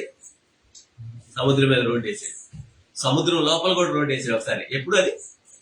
ఐగుప్తులో నుంచి ఇశ్రాయేల్ బయటికి తీసుకొచ్చేటప్పుడు శత్రువు వెనక నుంచి దొరుకుతున్నాడు, కుడివైపున ఎడమ వైపున పర్వతాలు ఉన్నాయి, ముందు ఎర్ర సముద్రం ఉంది. ఇప్పుడు ఏం చేయాలి? అయిపోయాము అని చెప్పి మోషే మీద తిరగబడుతున్నారు ఒక్కొక్కడు. అక్కడ ఉన్నవాళ్ళు ఇక అయిపోయాం, మమ్మల్ని తీసుకొచ్చేవాడిని. దేవుడు ఏమంటున్నాడు? మోషే మీరేలా నిల్చుని చూస్తున్నారు, ముందుకు సాగిపోండి అన్నాడు. నిజంగా అయితే ముందుకు సాగిపోవడానికి ముందేముంది? రోడ్డు ఉందా? మోషే విశ్వాస యోధుడు కాబట్టి కర్రను చూపిస్తే ఆరిన నేల కనపడిందండి. ఆరిన నేలలో ఇశ్రాయేలు ప్రజలు రహదారి గుండా నడిచారు. అదే 6 నెలల్లో మనం కూడా పోదాం అనుకున్నారు. ఎవరు? అవిశ్వాసులు. ఏమయ్యారు? మునిగిపోయారు. దేవుడు నీ కోసం రాచమార్గాన్ని ఏర్పాటు చేస్తాడండి. నీ ముందు నీకు సముద్రం కనపడవచ్చు, పర్వతాలు కనపడవచ్చు, అసాధ్యమే నీ జీవితంలో ఏదైనా కానీ నా ప్రభుకి సమస్తము సాధ్యమే. నా ప్రభు అంటున్నాడు, మీరేలా నిల్చుని చూస్తున్నారయ్యా, ముందుకు సాగిపోండి, మీరు నా కోసం తలపెట్ట ప్రతి కార్యమును జరిగించడానికి ముందుకు సాగిపోండి. ఎందుకు? నేను మీతో కూడా వస్తున్నాను. ప్రతి పరిస్థితిలో, వ్యాధిలో, బాధలో, కష్టంలో, నష్టంలో, కన్నీటిలో, ప్రతి పరిస్థితిలో నిన్ను చెయ్యి విడవనని చెప్పేసి నా ప్రభు సెలవిస్తున్నాడు. రాత్రి నీ పరిస్థితిని చూసుకోవద్దు. నీ పరిస్థితిని చూసుకో. నువ్వే భారంలో ఉన్నా, అది పనుల భారం కావచ్చు, వ్యాజ్య భారం కావచ్చు, పాప భారం కావచ్చు, ఏ భారమైనా నా ప్రభు అంటున్నాడు, ప్రయాసపడి భారం వచ్చిన సమస్త జనులారా నా ఎద్దుకు రండి, నేను మీకు విశ్రాంతి కలగజేస్తాను. ఈ భారాన్ని దించుకుంటే ప్రశాంతత లభిస్తుందండి. ప్రశాంతత. పాప భారం మన మైండ్ నుంచి తొలగిపోతే ప్రశాంతత దొరుకుతుందండి. ఈ రాత్రి ప్రశాంతమైన జీవితం మనకు కావాలి. ప్రశాంతమైన జీవితం కావాలండి. నా ప్రభు అంటాడు ఎహెజ్కేలు గ్రంథం 18వ అధ్యాయం 22-23 వచనంలో, దుష్టులు మరణం నందుటకు నాకేమాత్రమైన సంతోషం కలుగునా, వారు తమ ప్రవర్తన దిద్దుకుని బ్రతుకుట నాకు సంతోషం అని చెప్పేసి దేవుడు సెలవిస్తున్నాడని. మనలో ఉన్న దుర్మార్గం, మనలో ఉన్న పాపిష్టి తలంపులు, మనలో ఉన్నవన్నిటిని విడిచిపెట్టి దేవుని వైపు తిరగాలండి. దేవుడు ఎన్నోసార్లు ఎంతో మంది సేవకుల ద్వారా హెచ్చరించి ఉండొచ్చు, గద్దించి ఉండొచ్చు. లైవ్ లో ఈ వాక్యం వింటున్న ప్రియ సహోదరుడే, వాళ్ళు మానవ దేవుడు నిన్ను గద్దించి ఉండొచ్చు. నీ హృదయాన్ని ఎన్నిసార్లు కఠినం చేసుకుంటావు, ఎన్నిసార్లు కఠినం చేసుకుని దేవుని ఆయాసపరుస్తావు, గాయపరుస్తావు. ప్రభు నీ కోసం ఈ లోకానికి వచ్చాడు. నీవు నాను ఒక మాదిరికరమైన జీవితాన్ని జీవించాడండి. జీవితం జీవించి మన కోసం మరణం నుండి ఆ మరణాన్ని జయించి, మరణంను ఓడించి పునరుద్ధానుడై తిరిగి లేచి ఆ పునరుద్ధాన శక్తితో నిన్ను నన్ను కాపాడుతున్నాడు. ఈనాటికి దేవుడు మనల్ని ప్రేమిస్తూ మన కోసం చేతులు చాచే ఉంచి ఉన్నాడండి. ఇప్పుడు కూడా ఆయన మాట వినకుండా పెడచెవిని పెట్టి విశ్వాసంతో జీవిస్తూ, నా బ్రతుకు నేను బ్రతుకుతాను, నా ఇష్టానుసారంగా నేను జీవిస్తాను, నేను త్రాగుతాను, నేను తిరుగుతాను, నేను పాపం చేస్తాను, నా ఇష్టము నా జీవితం అని నువ్వు ఉన్నట్లయితే నా ప్రభు అంటున్నాడు. ప్రకటన గ్రంథము 22వ అధ్యాయము 11-12 వచనాలు చూడండి. ప్రకటన గ్రంథము పెడ చెవిని పెట్టేవారిని, దేవుని మాటను, దేవుని హెచ్చరికను నిర్లక్ష్యం చేసేవారితో నా ప్రభు అంటున్నాడు. ప్రకటన గ్రంథము 22వ అధ్యాయము 11-12 వచనాలు. అన్యాయం చేయవాడిని ఇంకనూ అన్యాయం చేయనిము, అపవిత్రుడైన వాడు ఇంకనూ అపవిత్రుడిగానే ఉండనిము, నీతిమంతుడు ఇంకనూ నీతిమంతుడిగానే ఉండనిము. ఇదిగో నేను త్వరగా వచ్చుచున్నాను, వాని క్రియల చొప్పున ప్రతి వానికి ఇచ్చుటకు నేను సిద్ధపరిచిన జీతము నా యొద్ద ఉన్నది. దేవుడు అంటున్నాడు, చేయని. అన్యాయం చేస్తున్నాడా, వాడిని ఇంకా అన్యాయమే చేయని. అపవిత్రం చేస్తున్నాడా, వాడిని ఇంకా అపవిత్రుడిగానే ఉండని. నీతిమంతుడిగా ఉన్నాడా, వాడి నీతి కార్యాలు జరిగిస్తూనే ఉండని. ఇదిగో నేను త్వరగా వచ్చుచున్నాను. ఆయన ఇవ్వబోయే బహుమానం ఆయన చేతిలో ఉందండి. ఆయన ఆ బహుమతిని పట్టుకుని వస్తున్నాడు. ఎవరికి ఇస్తానన్నాడు? వాని క్రియల చొప్పున ప్రతి వానికి నేను సిద్ధపరిచిన జీతము నా యొద్ద ఉన్నది నేను తీసుకుని వస్తున్నానని చెప్తున్నాడు. మనం ఈ లోకంలో జీవించిన జీవితం బట్టి, క్రియలను బట్టి దేవుడు ప్రతిఫలం ఇవ్వటానికి సిద్ధంగా ఉన్నాడండి. సిద్ధంగా ఉన్నాడు. మనం ఈ లోకాన్ని ఆధారం చేసుకుని జీవిద్దామా, దేవుణ్ణి ఆధారం చేసుకుని చేద్దామా? మోషే ఫరో కుమార్తెకు కుమారుడుగా ఐగుప్తు దేశంలో ఒక రాజుగా పెరిగాడండి. ఇక ఫరో అయిపోతాడు, కానీ సకల విద్యలందు ప్రావీణ్యత పొందాడు మోషే. కానీ సకల విద్యలో ప్రావీణ్యత పొందిన మోషే ఐగుప్తు దేశానికి రాజుగా ఉండటం కంటే కూడా ఐగుప్తు దేశానికి రాజుగా ఉంటే కూడా క్రీస్తు కొరకు నిందన అనుభవించడం గొప్ప భాగ్యంగా భావించాడు. హెబ్రీయులకు రాసిన పత్రిక 11వ అధ్యాయం 24 నుండి 26 వచనాలు ఒకటి చదవండి. హెబ్రీయులకు రాసిన పత్రిక 11వ అధ్యాయము 24 నుండి 26 వచనం. మోషే పెద్దవాడైనప్పుడు విశ్వాసమును బట్టి ఐగుప్తు ధనము కంటే క్రీస్తు విషయమైన నింద గొప్ప భాగ్యమని ఎంచుకుని అల్పకాలము పాపభోగము అనుభవించుట కంటే దేవుని ప్రజలను శ్రమ అనుభవించుట మేలని యోచించి ఫరో కుమార్తె యొక్క కుమారుడని అనిపించుకొనుటకు ఒప్పుకొనలేదు. ఏలయనగా అతడు ప్రతిఫలముగా కలగబోవు బహుమానమునందు దృష్టి ఉంచును. మోషే పెద్దవాడైనప్పుడు విశ్వాసమును బట్టి ఐగుప్తులు, నిజం చెప్పాలంటే ఫరో తర్వాత ఫరో అవబోతున్నాడు, దేశాన్ని ఏలబోతున్నాడు. కానీ ఐగుప్తు ధనము కంటే క్రీస్తు విషయమైన నింద గొప్ప భాగ్యంగా ఎంచుకుని ఐగుప్తుకు రాజైతే ఏమవుతాడు? ఐగుప్తు దేనికి సాదృశ్యంగా ఉంది? పాపానికి సాదృశ్యం, లోకానికి సాదృశ్యంగా ఉంది. సో పాపంలో బ్రతుకుల కంటే కూడా క్రీస్తు కొరకు నిందను అనుభవించడం గొప్ప భాగ్యంగా ఎంచుకొని దేవుని ప్రజలతో శ్రమ అనుభవించడం మేలని ఎంచి ఫరో యొక్క కుమారుడు అనిపించుకుంటున్నందుకు ఒప్పుకొనలేదండి. ఏలైనగా అతడు ప్రతిఫలముగా కలగబో బహుమానమందు దృష్టి ఉంచాడండి. దేవుడు ఇవ్వబోయే బహుమతి కోసం మోషే కనిపెట్టాడండి. ఈ రాత్రి నువ్వు ఏ బహుమతి కోసం ఎదురు చూస్తున్నావు? ఏ బహుమతి కోసం ఎదురుస్తున్నావు?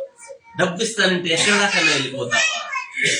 డబ్బు కోసం ఏ పనైనా చేస్తావా? దేవుని పక్కన పెట్టేసి డబ్బు కోసం ఎంత దూరమైనా, దేవునికి వ్యతిరేకంగా ఏ పనైనా చేయడానికి సిద్ధంగా ఉంటావా? లేదు నా ప్రియ సహోదరుడా, దేవునికి వ్యతిరేకంగా జీవించడానికి వీల్లేదు. ఈ లోకాన్ని కానీ లోక సంబంధమైన వేటిని కూడా మనం ప్రేమించడానికి వీల్లేదు. మీరు క్రీస్తుతో కూడా లేపబడిన వారైతే పైనున్న వాటిని వెతకమని చెప్పేసి దేవుని వాక్యం సెలవిస్తుంది. మనం లోకానుసారంగా చనిపోయామండి. రక్షించబడి బాప్తిసం పొందిన ప్రతి బిడ్డ లోకానుసారంగా మరణించారు. మనం వెతకవలసింది ఏంటి? పైనున్న వాటిని వెతకాలి. భూలోకమైన సంబంధాలు ఎవరు ఎత్తుతారు? లోక సంబంధమైన మనుషులు ఎత్తుతారండి. సాతాను గారు యేసు ప్రభుని తీసుకెళ్లి కొండపైకి ఎక్కించి ఈ లోక రాజ్యాలన్నీ నీకు ఇచ్చేస్తాను, నాకు మొక్కమంటున్నాడు. ఓకేరా సాతానా, నా ఇద్దరు పొందిపో అంటున్నాడు. ఈ లోక రాజ్యాలు మనకు అవసరం లేదండి. లోకంలో ఉన్న భోగ భాగ్యాలు మనకు అవసరం లేదండి. మనకు కావాల్సింది క్రీస్తు. ఆ క్రీస్తు కొరకు మనం బ్రతకాలండి. మనం బ్రతకాలి. ఫిలిప్పీలకు రాసిన పత్రిక 3వ అధ్యాయం 14వ వచనం చూద్దాం. ఫిలిప్పీలకు రాసిన పత్రిక 3వ అధ్యాయం 14వ వచనం. మరొకరు చదువు. పరలోక మహిమను గురిగా పెట్టుకున్న పౌలు తనకు ఏవేవి లాభకరమో వాటిని నష్టముగా ఎంచుకుని క్రీస్తు యేసునందున్న దేవుని ఉన్నతమైన పిలుపునకు కలుగు బహుమానం పొందవాలనని గురి యొద్దకే పరిగెత్తుచున్నానని క్రీస్తు కొరకు శ్రమను నిందను అనుభవిస్తూ అనేక ఆత్మలను రక్షణలోకి నడిపించుటకు తన జీవితం చివరి శ్వాస వరకు దేవునితో గడిపాడండి. ఎవరు? పౌలు గారు. ఏం భావించాడు ఆయన?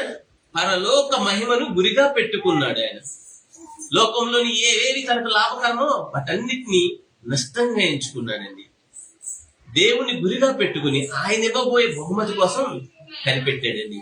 ఇంకా చూసినట్లయితే 2వ తిమోతికి రాసిన పత్రిక 4వ అధ్యాయం 7-8 వచనాలు చెప్తున్నాయి. మంచి పోరాటము పోరాడి తిని నా పరుగు కడముట్టించింది, విశ్వాసమును కాపాడుకోండి. ఇక మీదట నా కొరకు నీతి కిరీటం ఉంచబడింది. ఆ దినమున నీతి గల న్యాయాధిపతి అయిన ప్రభు అది నాకు మాత్రమే కాక తన ప్రత్యక్షతను ఆపేక్షించు వారందరికీ అనుగ్రహిస్తాడని అపోస్తులైన పౌలు గారు ఎవరిని గురిగా పెట్టుకున్నాడు? దేవుణ్ణి గురిగా పెట్టుకుని దేవుని రాజ్యాన్ని ప్రకటించడానికి అహర్నిశలు ప్రయాసపడ్డాడు. మోషే లోకంలో ఫరో కుమార్తెకు కొడుకు కనిపించుకుంటే కంటే కూడా, ఐగుప్తు ధనము కంటే కూడా క్రీస్తు విషయమైన నిందను గొప్ప భాగ్యంగా భావించారు. వీళ్ళందరూ ఏది బహుమతిగా భావించారు? పరలోకం నుండి దేవుడు ఇవ్వబోయే బహుమతి కోసం కనిపెడుతున్నాడు. ఈ రాత్రి నా మాటలు వింటున్న నా ప్రియ సహోదరుడా, నా ప్రియ సహోదరుడి, నువ్వు శరీర సంబంధిగా జీవిస్తావా, ఆత్మ సంబంధిగా జీవిస్తావా? శరీరానుసారంగా జీవిస్తే ఒకరోజు మరణిస్తావండి. ఆత్మానుసారంగా జీవిస్తే నిత్యము నిత్యము నిత్యము ప్రభువుతో యుగ యుగములు జీవిస్తావండి. నా ప్రభు అంటున్నాడు, నాతో కలిసి యుగ యుగములు ఆయన జీవించాలని ఆయన నీకు ఒక బహుమతిని సిద్ధం చేస్తున్నాడు. ఆయన ఇచ్చే బహుమతి ఎక్కడుంది? ఆయన చేతిలో ఉంది. ఆయన నీకు ఇవ్వటానికి సిద్ధంగా ఉన్నాడండి. యెషయా గ్రంథము 62వ అధ్యాయము 10వ వచనం 11వ వచనాలు చదువుదాం. యెషయా గ్రంథము 62వ అధ్యాయం 10-11 వచనాలు. గుమ్మముల ద్వారా రండి జనమునకు త్రోవ సిద్ధపరచుడి, రాజ మార్గమును చక్కపరచుడి, రాళ్ళను ఏది పారవేయుడి, జనములు చూచినట్లు ధ్వజమెత్తుడి, ఆలపించుడి, భూ దిగంతముల వరకు యెహోవా సమాచారం ప్రకటించుచున్నాడు. ఇదిగో రక్షణ నీ యొద్దకు వచ్చుచున్నది, ఇదిగో ఆయన ఇచ్చు బహుమానము ఆయన యొద్దనే ఉన్నది, ఆయన ఇచ్చి జీతము ఆయన తీసుకుని వచ్చుచున్నాడని సియోను కుమార్తెకు తెలియజేయుడి. సియోను కుమార్తె అంటే ఎవరు? నీవే నా ప్రియ సహోదరుడు, నీవే ఆయన రక్తం చేత కడగబడిన నీవే సియోను కుమార్తె. నీకు చెప్తున్నాడు నా ప్రభు, ఆయన ఇచ్చే బహుమతి ఆయన చేతిలో ఉంది, ఆయన ఇవ్వటానికి సిద్ధంగా ఉన్నాడు. మనం ఏం చేయాలి? రాళ్లను ఏరిపారేయాలి. సాతాను క్రియలను, సాతాను ఆలోచనలు, సాతాను పన్నాగాలు మనం ఏం చేయాలి? ప్రార్థన ద్వారా జయించాలి. లోకంలో కలిగే అగ్ని వంటి శ్రమలు కావచ్చు, శోధనలు కావచ్చు, ఇబ్బందులు కావచ్చు, వీటన్నిటిని ఎలా జయించాలి? విశ్వాసం ద్వారా జయించాలి. ఇంకా శరీర సంబంధిగా జీవిస్తూ ఉన్న ప్రయోజనం ఏం చెప్పండి? ఇక నుండైనా ఆత్మ సంబంధిగా జీవిస్తూ, ఆత్మానుసారంగా జీవిస్తూ దేవుని బిడ్డలుగా పిలువబడాలి. 12వ వచనం చూడండి, 62వ అధ్యాయం. పరిశుద్ధ ప్రజలనియు యెహోవా విమోచించిన వారనియు వారికి పేరు పెట్టబడింది. యెరూషలేమా, ఆశింపదగని దాని మరియు విసర్జింపబడని పట్టణం మరియు నీకు పేరు కలదు. నా ప్రభు ద్వారా నువ్వు విమోచించబడిన బిడ్డగా నీకు పేరు రావాలి. విమోచించబడిన జనము అని చెప్పేసి నిన్ను చూసి నన్ను చూసి అన్యులు చెప్పగలగాలండి. ఇక ఎన్నడూ కూడా మనము విడవబడము. ఎందుకు? మనము దేవుని రక్తం చేత కడగబడి ఆయన బిడ్డలుగా ముద్రించబడి ఉన్నాం. ఈ రాత్రి నా ప్రభు నీకు ఇచ్చే శ్రేష్టమైన బహుమానం, ఆయన బిడ్డగా నిన్ను ముద్రించుకున్నాడు. లోకంలో ఏ పరిస్థితి అయినా నువ్వు చూసి కలవరపడటానికి వీలు లేదని దేవుడు ఈ రాత్రి నీ విశ్వాసాన్ని బలపరచడానికి సిద్ధంగా ఉన్నాడు. ఇంకా ఒకవేళ అవిశ్వాసిగా, ఇంకా లోకానుసారంగా జీవించినట్లయితే కనీసం ఇక నుండైనా విశ్వాసాన్ని బలపరుచుకుని దేవుని రాజ్యం కోసం ప్రయాసపడుతూ అనేక ఆత్మలను దేవుని వైపు తిప్పుతూ ఆయన మనకు ఒక పని అప్పగించాడు. ఆయన చిత్తమైంది, లోకంలో దేవుణ్ణి ఆధారం చేసుకున్న వాడు ఎవడు కూడా లోకాన్ని సమకూర్చుకోడు. ఆయన ఒక పని అప్పగించాడు, మీరు సర్వలోకానికి వెళ్ళి సర్వ సృష్టికి సువార్తను ప్రకటించండి. నమ్మి బాప్తిసం పొందినవాడు రక్షించబడు, నమ్మని వాడికి శిక్ష విధించబడు. అపోస్తలుడైన పౌలు గారు కావచ్చు, మోషే గారు కావచ్చు, ప్రతి భక్తుడు ప్రభువైన యేసుక్రీస్తు కావచ్చు, ఆత్మ సంబంధమైన జీవితాన్ని జీవించి అనేక ఆత్మలను దేవుని తట్టు తిప్పించాడు. యేసు ప్రభు రక్తం చేత కడగబడిన నా ప్రియ తమ్ముడు, నా ప్రియ చెల్లి, నీవు కూడా అనేక ఆత్మలను సంపాదించుకు ప్రయాసపడే బిడ్డగా ఉండాలని, మీలో నాలో ఉన్న ఏ లోపమైన ఈ రాత్రి విడిచిపెట్టి ప్రభువు ఇవ్వబోయే బహుమతి కోసం కనిపెట్టే బిడ్డగా మనం ఉండాలని ప్రార్థన చేద్దాం. అందరూ మోకరించి ప్రార్థనలో ఏకీభవిద్దాం. దేవుడు ఈ వాక్యం ద్వారా మన విశ్వాసాన్ని బలపరచని నమ్ముతున్నాను. ప్రతి ఒక్కరు మనలో ఇంకా ఏదైనా దాగి ఉందేమో, పాపం ఇంకా ఏదైనా లోకానుసారమైనది దాగి ఉందేమో, ప్రార్థన చేసుకుందాం, ప్రార్థన చేద్దాం. ప్రతి ఒక్కరు ప్రార్థన చేసి విశ్వాసాన్ని స్థిరపరచుకుందాం. ప్రతి ఒక్కరు ఏ ఒక్కరు అటు ఇటు చూడదు. పిల్లలు అందరూ కూడా మోకరించాలి. ప్రార్థన చేద్దాం. తమ్ముడు సుజిత్ ప్రార్థన చేస్తాడు. ప్రార్థన చేద్దాం.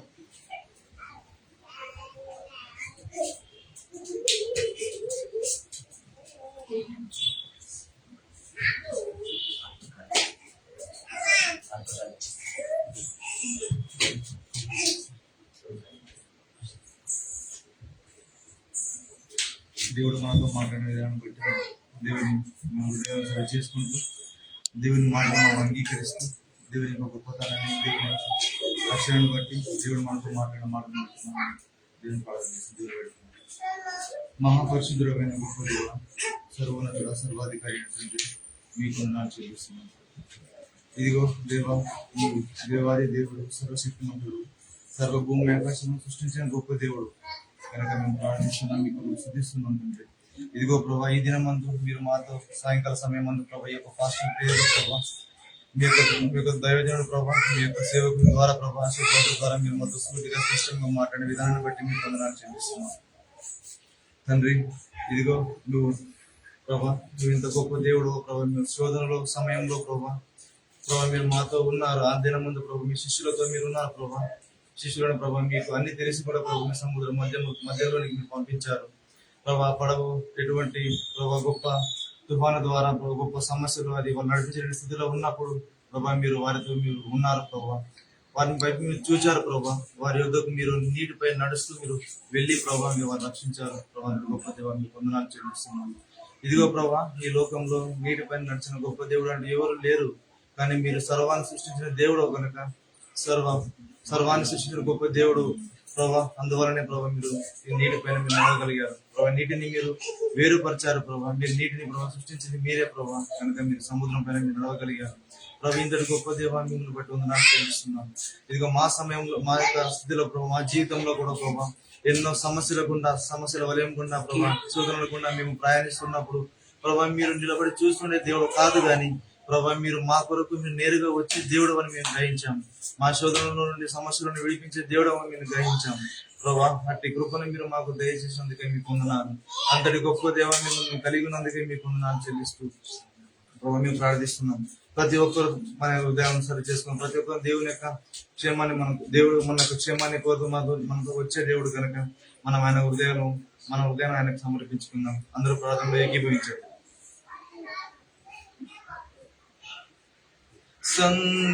సందేహమేలా సంశయమదేలా ప్రభు యేసు గాయములను పరికించి చూడు. గాయాలలోని వ్రేలు తాకించి చూడు. సందేహమేలా ఈ లోక భోగములను వీడజాలవా. సాతాను బంధకమందు సంతసింతువా. ఈ లోక భోగములను వీడజాలవా. సాతాను బంధకమందు సంతసింతువా. యేసయ్య సహనము తోడా చెలగాటమా. ఈనాడే రక్షణ దినము గ్రహించుమా. యేసయ్య సహనము తోడా చెలగాటమా. ఈనాడే రక్షణ దినము గ్రహించుమా. సందేహమేలా సంశయమదేలా ప్రభు యేసు గాయములను పరికించి చూడు. గాయాలలో నీ వేలు తాకించి చూడు. లోకాన ఎవ్వరు నీకై మరణించరు, నీ శిక్షలను భరింప సాహసించరు. లోకాన ఎవ్వరు నీకై మరణించరు, నీ శిక్షలను భరింప సాహసించరు. నీ తల్లి అయిన గాని నిన్ను మరచునే, ఆ ప్రేమమూర్తి నిన్ను మరువజాలునా. నీ తల్లి అయిన గాని నిన్ను మరచునే, ఆ ప్రేమమూర్తి నిన్ను మరువజాలునా. సందేహమేలా, సంశయమదేలా, ప్రభు యేసు గాయములను పరికించి చూడు. గాయాలలో నీ వేలు తాకించి చూడు. సందేహమేలా. ప్రభువా, గొప్ప దేవుడు అయ్యా, ఇదిగో ప్రభువా, ఆనాడు ప్రభుత్వం నీ పొందిన గాయముల చేత ప్రభువా, ఆ గాయంలో హస్తములో ఉన్న గాయంలో వేలు పెట్టి చూసినంత వరకు కూడా నేను నమ్మలేదు. ఏనాడైతే నీ హస్తంలో తోమ తన యొక్క వేలును పెట్టి పరీక్షించాడు, అప్పుడు నేను విశ్వసించాడు ప్రభు. అంతటి వరకు ప్రభు నీ పైన అవిశ్వాసాన్ని కలిగి ఉన్నారు. ఇదిగో ప్రభా, ఈ దినమందు ప్రభా మీరు మాతో మాట్లాడారు. ఈ లోకాన ఎవరు కూడా ప్రభు మా కొరకు మరణించరు, మా శిక్షల కొరకు సాహసం చేయరు, ప్రాణాన్ని పెట్టడానికి సాహసం చేయరు. కానీ గొప్ప దేవ, మేము ఎటువంటి స్థితిలో ఉన్నాను, మా జీవితం ఎంత ఘోరమైనది అయినను మమ్మల్ని ఈ లోకంలో ఎవరు క్షమించలేని నేరం అది క్షమించలేని స్థితిలో మేము ఉన్నాను ప్రభా. మా కొరకై మీరు మమ్మల్ని ప్రేమించారు. ఎందుకంటే మమ్మల్ని సృష్టించిన దేవుడు నీవే. మేము పాడైపోయినప్పుడు ఆ సృష్టించిన ఈ యొక్క వస్తువులను మీరు బాగు చేసే దేవుడు కూడా నీవే. కనుక మీరు సాహసించారు, ముందుకు వచ్చారు. ఈ లోకంలో ప్రభా తల్లి అయినను తండ్రి అయినను ఎవరు మా కొరకు మా నిమిత్తమే ప్రభా తమ పిల్లలకు ప్రాణం పెట్టరు. కానీ ప్రభా నువ్వు మమ్మల్ని సృష్టించిన దేవుడు కనుక మా కొరకు మీ ప్రాణాన్ని పెట్టావు. పాడైపోయిన మమ్మల్ని మీరు బాగు చేయుటకు, ఇదిగో చెడిపోయిన మమ్మల్ని మీరు బాగు చేయుటకు ప్రభా మీరు మా కొరకు ప్రాణం పెట్టారు. ఇదిగో ప్రభా శోధన సమయంలో ప్రభా మీరు మా పక్షాన ఉంటారు. ఇదిగో ప్రభా ఆ దినమందు ప్రభా ఇశ్రాయేలు ప్రజలను ప్రభా ఐగుప్తు నుండి విడిపించారు. ప్రభా శోధన సమయం సముద్రం వలయం ముందు ఉంది ప్రభా, కానీ అందులో మీరు మార్గాన్ని ఎండిన ఆరిన నేలను మీరు సృష్టించారు, తయారు చేశారు. ఆ యొక్క ఆరిన నేలను ప్రభా మీరు ప్రజలు నడిపించారు. ఈ దినమందు ప్రభా ఈ యొక్క సంఘంలో ఉన్న మా ప్రతి ఒక్కరిని మీరు జ్ఞాపకం చేసుకునండి ప్రభా. మా జీవితంలో ఉన్న ప్రతి సమస్య నుండి మాకు విడిపిస్తారని మాకు మీరు వాగ్దానం చేశారు ప్రభా. ఆనాడు విడిపించిన దేవుడు ఈనాడు విడిపించగలవు మేము విశ్వసిస్తున్నాం ప్రభా. మా యొక్క ప్రతి శోధన నుండి విడిపించండి ప్రభా. మీకు దగ్గరగా జీవించుటకు ప్రభా, శోధనలో మీపైన ఆధారపడటకు సహాయం చేయండి ప్రభా. ఆనాడు మోషే ఆధారపడినట్లుగా ప్రభా మీపైన ఆధారపడినట్లుగా మాకు సహాయం చేయమని అడుగుతున్నాం. మా విశ్వాసంలో ఏ మాత్రము ప్రభా మేము తొలగిపోకుండా మీరు సహాయం చేయమని. ఇదిగో ప్రభా మీ దినం ఒక బహు సత్యాన్ని విలువైన సత్యాన్ని మేము గ్రహించాం ప్రభా. శోధన కాలంలో మీరు మాతో ఉంటారు, మమ్మల్ని ఆశీర్వదిస్తారు, మా మధ్యలో మీరు ఉంటారు. ఎప్పుడు ఎన్నడూ విడువని దేవుడు కనుక ప్రభా మీరు అట్టి యొక్క గొప్పతనాన్ని మాకు తెలియపరిచినందుకు మరొకసారి ప్రభు మీరు మాతో సూటిగా మాట్లాడినందుకు మీకు వందనాలు చెల్లిస్తూ మా ప్రభు మా రక్షకుడు యేసుక్రీస్తు శ్రేష్టమైన నామమున అడిగి పెట్టుకుంటున్నాం తండ్రి. ఆమేన్.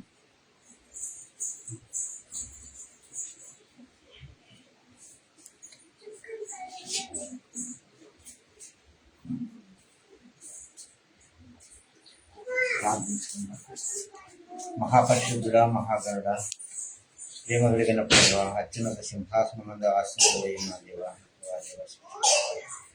ఆకాశం నీ సింహాసనం, భూమిని పాదపెట్టుకుని సెలవిచ్చిన దేవుడు ఆయన. నువ్వు సృష్టించినటువంటి సృష్టిలో మానవుల్ని జ్ఞాపకం చేసుకుంటా, మానవుడు నశిస్తుండగా ప్రభా వాడైనటువంటి యేసు ఈ లోకంలో గత 2025 సంవత్సరాల క్రితం ఈ లోకంలో అటు ఏసై పరిశుద్ధ రక్షణలో ప్రతి పాపను కడగొట్టడానికి బట్టి నీకు వందనాలు చెల్లించుకుంటున్నాను. ఎవరైతేనైనా నీ పరిశుద్ధ రక్షణలో కడగొడతారు, ఎవరైతేనైనా నీలో బాప్తీసం తీసుకుంటారో, ఎవరైతే మొత్తం జన్మం నిర్మిస్తారో వారందరికీ నేను నీ నిత్యరాజ్యం సెలవించడం జరుగుతుంది. అటు రీతిగానైనా ఎదుగుతుంది. ఆ రోజునైనా ప్రభా ఆదాము అవ్వలు చేసినటువంటి పాపాన్ని బట్టి మానవుడైనటువంటి వాడినైనా తండ్రి నశించుకోవడానికి ఇష్టం లేక నీవేనైనా నీ కుమారుడైనటువంటి నీవేనైనా శివ రక్తం పుట్ట వరకు నీ కుమారుడైనటువంటి పరిశుద్ధ రక్తం మా కోసం ప్రారంభిస్తుంది. అటు పరిశుద్ధ రక్తంలో ప్రతి ఒక్కరు కడబడ్డానికి చూపించమని సహాయం అయ్యి అనేకమైనటువంటి నాయన రీతిగా మా కోసం అవమానాలు పొందినటువంటి దేవుడు, మా కోసం తిరుగు తీసుకున్నటువంటి దేవుడు, మా కోసం నేను మొక్క మీద ఉమ్మేసినటువంటి దేవుడు, మా కోసం నేను దయాకండి మొదట చూడటమైనా మీ తల మీద కూర్చున్నటువంటి వారు అవమానాలు నిందలు మా కోసం నేను భరించినారు. అటు నిందల్లోనైనా ఇవ్వకండి, నేనైనా పొందవలసినటువంటి నిందలు సుదీర్ణండి కడవబడి ఈ పరిశుద్ధ దయా రాజ్యంలో నేను ప్రతి ఒక్క ఉండడానికి సహాయం దయచేయమని వారిని వెళ్ళైనటువంటి వారి తండ్రి పాటల ద్వారా నేను సృష్టించున్నారు, ఆరాధన ద్వారా నేను సృష్టించున్నారు, అనేకమైన రీతిగా తండ్రి కూర్చొని వాక్య సందేశం ద్వారా నేను కనపరిచి ఉన్నారు. వందనాలు. రీతిగా నీ కృపలోనైనా ఈ ఉపవాస స్థితిలో అనేకమైనటువంటి వారి లైన్ ద్వారా చేసినటువంటి వారి ద్వారా అనేకులు రక్షింపబడటానికి అనేకులైన నీ మార్గం పొందుతున్నాను, అనేకులైన నీ మార్గంలో నేను నిత్యరాజ్యం పొందుతున్నాను, అనేకులు మార్గం సహాయం దయచేయండి. ఈ మానవుని భాషను చేసినటువంటి వీళ్ళందరూ జీవించిన సహాయం దయచేయండి. పర్లోరాలను ఏకైక నామం ప్రార్థించుకుంటున్నాం ప్రభావ. ఆమె పర్లోకమందున మాట్లాడి మీ నామం ప్రతిగా పట్టుకున్న తర్వాత మీ రాజ్యం మాకు సిద్ధంలో పర్లోకమంది నెరవేర్చినప్పుడు నెరవేరుగాక. ఆయన నమాహాన్ని మాకు తెలిసి ఆయన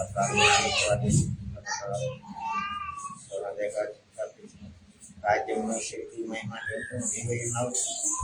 ఆమె మా తండ్రి దేవునికి ప్రభుత్వ ఆదరణకర్తమైనటువంటి పరిశుద్ధాత్మ నిత్య సహవాసం ప్రభుగా మన తోడైనను కాక. ఆమె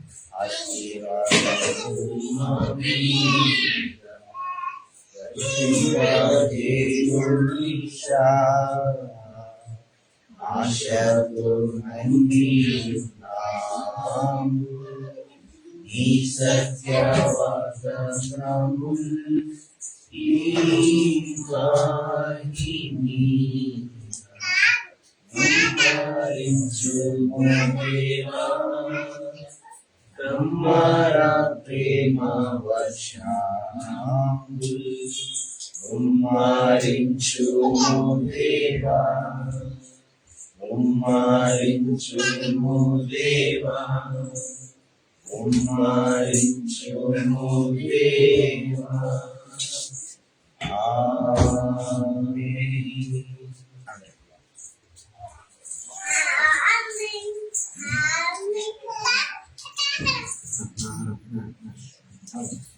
ప్రభు చిత్తమైతే రేపు ఆదివారం సర్వీస్ లో కలుసుకున్నాం. దేవుడి కృప కాపుదల